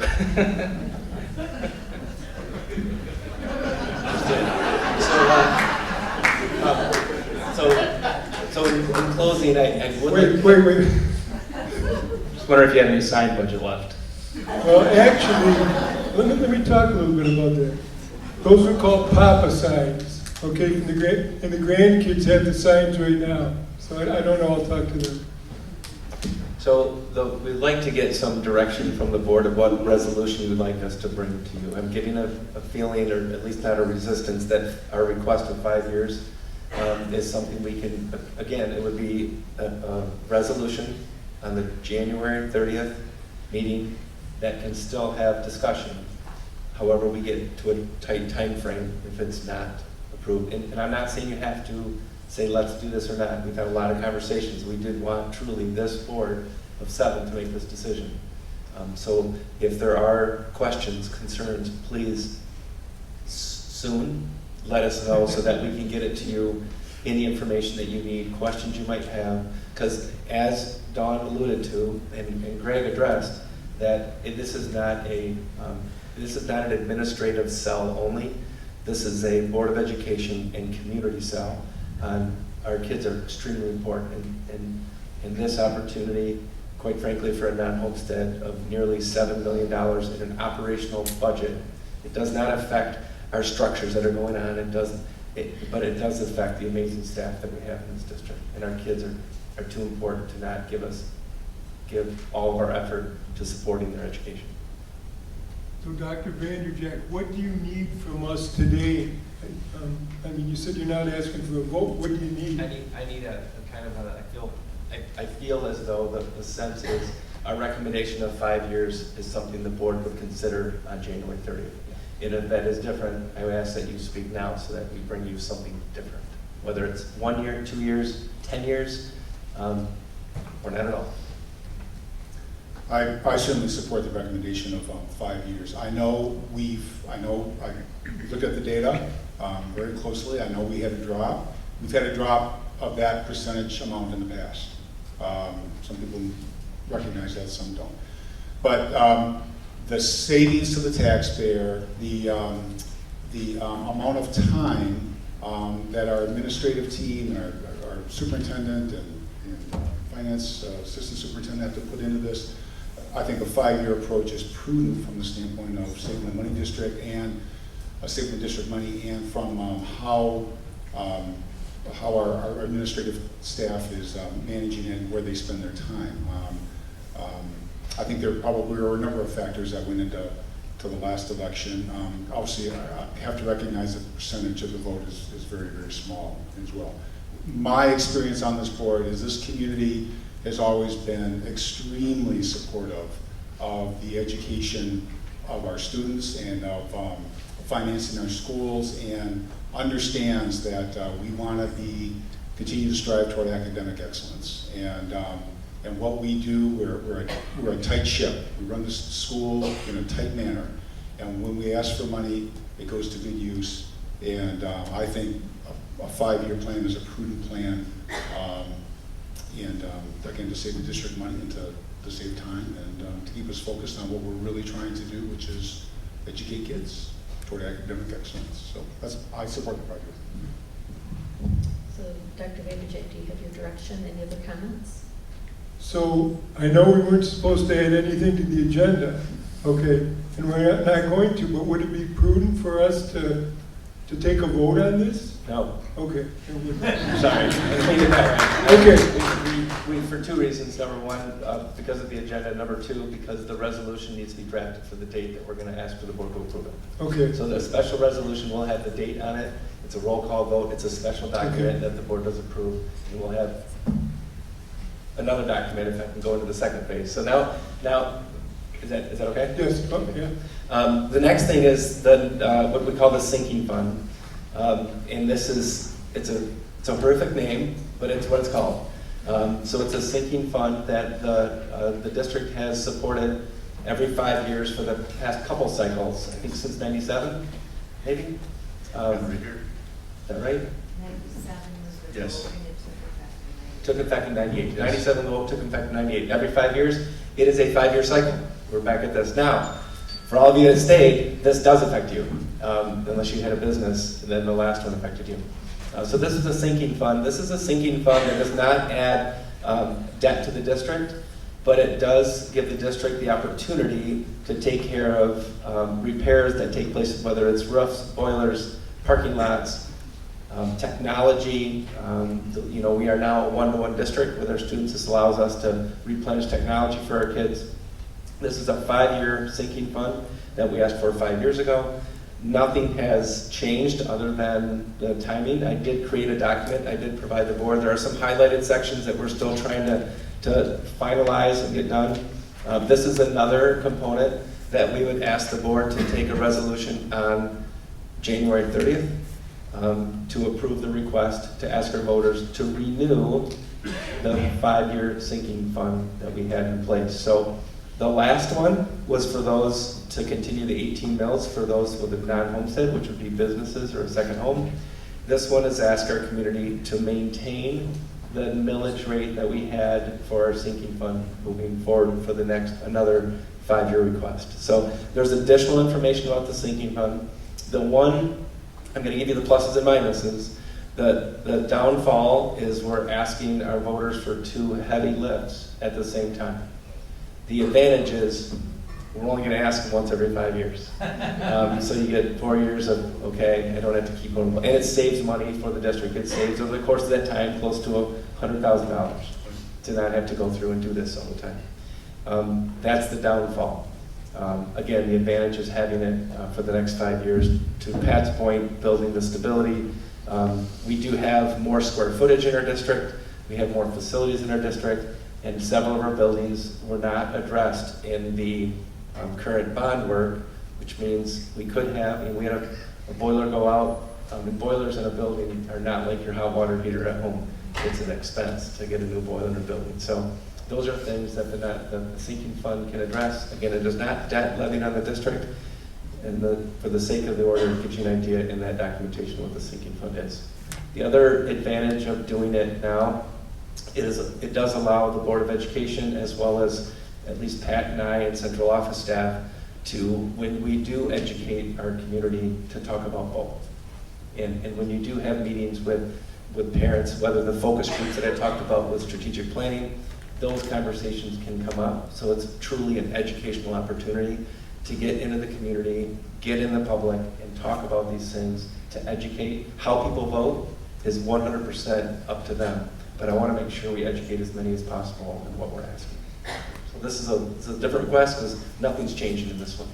It's our recommendation to the board. Again, not a vote tonight, but a conversation so that we know what resolution to bring to the board on January 3rd. So you're comfortable taking them both and speaking to them both?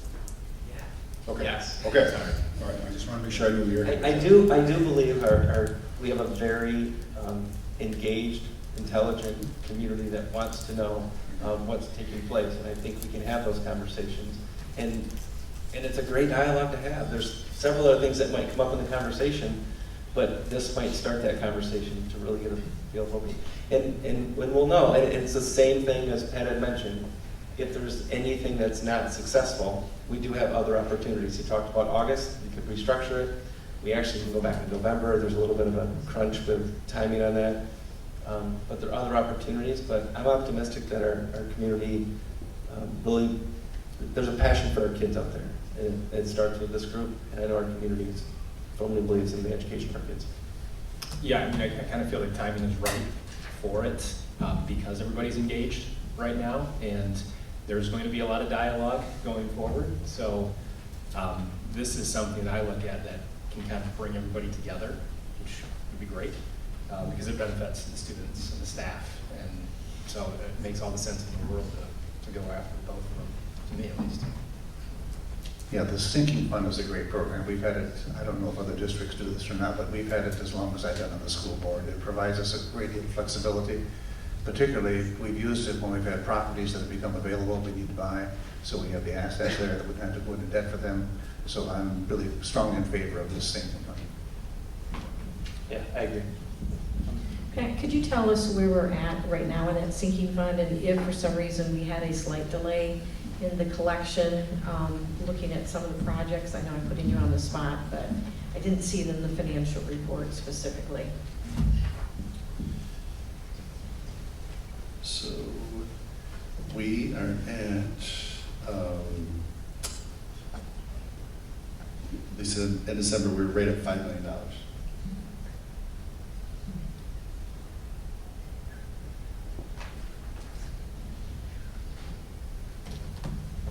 All right, I'm not hearing any other than bring it back to us in January, so we will have a resolution prepared for the board. For those that are really excited to come to a work session, it is at the campus.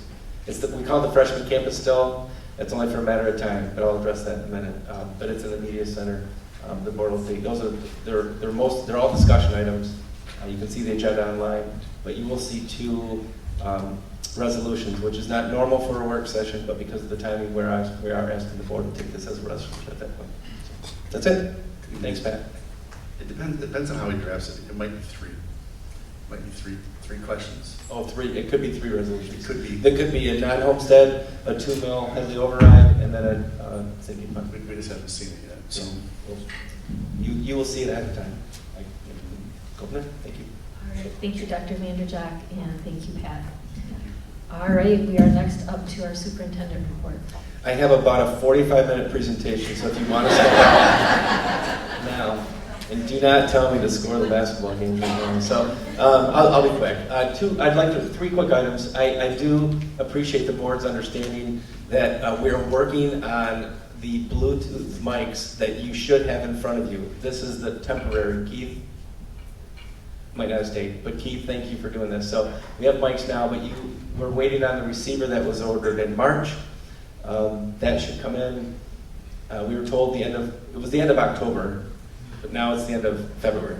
So we're anticipating the receiver, and then it'll be, at least communication will be easier than the mics that you have in front of you. So I apologize for that. I was encouraged that we ordered radios for the Early Childhood Center back in February, and those came in today. This morning, right? So at least there's a light at the end of this tunnel, but that's starting to I want to talk a little bit real quick that this is exciting because it's January, but we have technically started the second semester at our middle schools. Their second semester started. Next week is the last full week of January. Melanie McClure is here, I think somewhere. There she is. Fast and furious, the scheduling has begun for the 5-6 building. For students, the scheduling process will begin for the rest of the students, except our seniors that will not be scheduling for next year, well, hopefully for college, but next year. So that process is going quickly. We will be bringing a lot of work to the board, some requests for curriculum for next fall. We've waited till now. You'll see a lot at the work session, then we'll ask for approval. We still have to collect data that has been requested by the former board for the ruler program, so that will not come to the board in the immediate future. But we're getting information that the board has requested, and we'll work on getting that for the board to see before decisions made. And then I would like to thank the work that all of our administrators, all of our staff, you are here tonight because you care about your kids. And you have kids at home that you're probably missing, but you're here, and your support and the time that you spent with our kids is, I can't even thank you enough. I couldn't think of a better place to be, and thank you.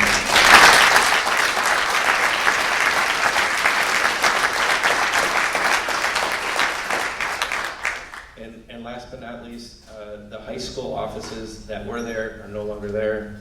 they're down in the connector going from there. So if you do come and you try to stop in the office, you're in the wrong place if you stop in this door. Thanks to Mr. Beal and his staff, custodial staff, the counseling staff, everybody moved down there, and it's been awesome. So it's exciting for everyone. So that's my report tonight. All right, any questions for Dr. Vanderjack? Hearing none, we will do a board roundtable, and we will start with Mr. Greg Chansky. Thank you, Barb. Just want to make a couple of comments. I'm very enthused about the number of people who showed up today. The counselor who gave the presentation on mental health, I think it's something that's very important as an elder of a church. Over the last couple of years, I've dealt with issues that I never ever thought that I would hear about. And there are a lot of people in this community that are hurting. And I'm very happy that we have a place here in Hudsonville Public Schools where you can be part of the solution and help people when they're hurting in ways that they don't know how to get from point A to point B. And I'm thankful for all of the other places within this community where people can find help also. This is a very caring community. Jessica made mention of an email that she sent to the board on January 9th in response to something that had happened at another board meeting in the county, a couple of board meetings. And we were very cognizant of that. In fact, on January 6th, I met with Dr. Vanderjack. He had invited me to come to his office. And one of the things that I told him, and I had spoken to a couple of people on the board, we will never make a travesty of the process. We will never do anything that's going to cause this board to look unprofessional in anything that they do. We're going to be orderly, we're going to be process-driven, and we have some differences in what we think on certain subjects. And we will be talking about those, but we will be talking about them in a professional manner, showing respect to the people that we talk with. And I personally told him that if I ever treated him in a way that he felt was disrespectful, that I wanted him to pick up the phone and give me a call and let me know that. And the process will not become the problem. So for those people who are looking for some fireworks or something tonight, I'm sorry.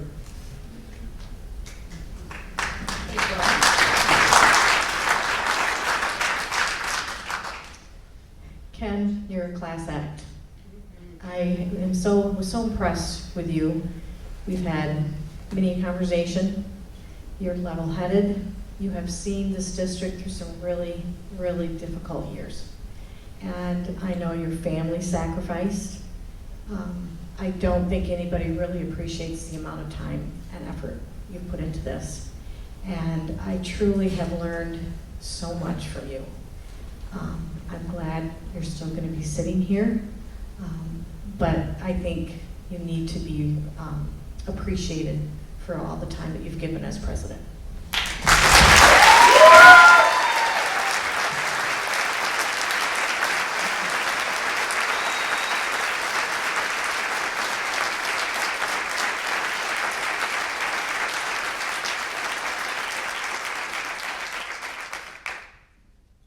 I feel obligated to say something, but no, I would echo that.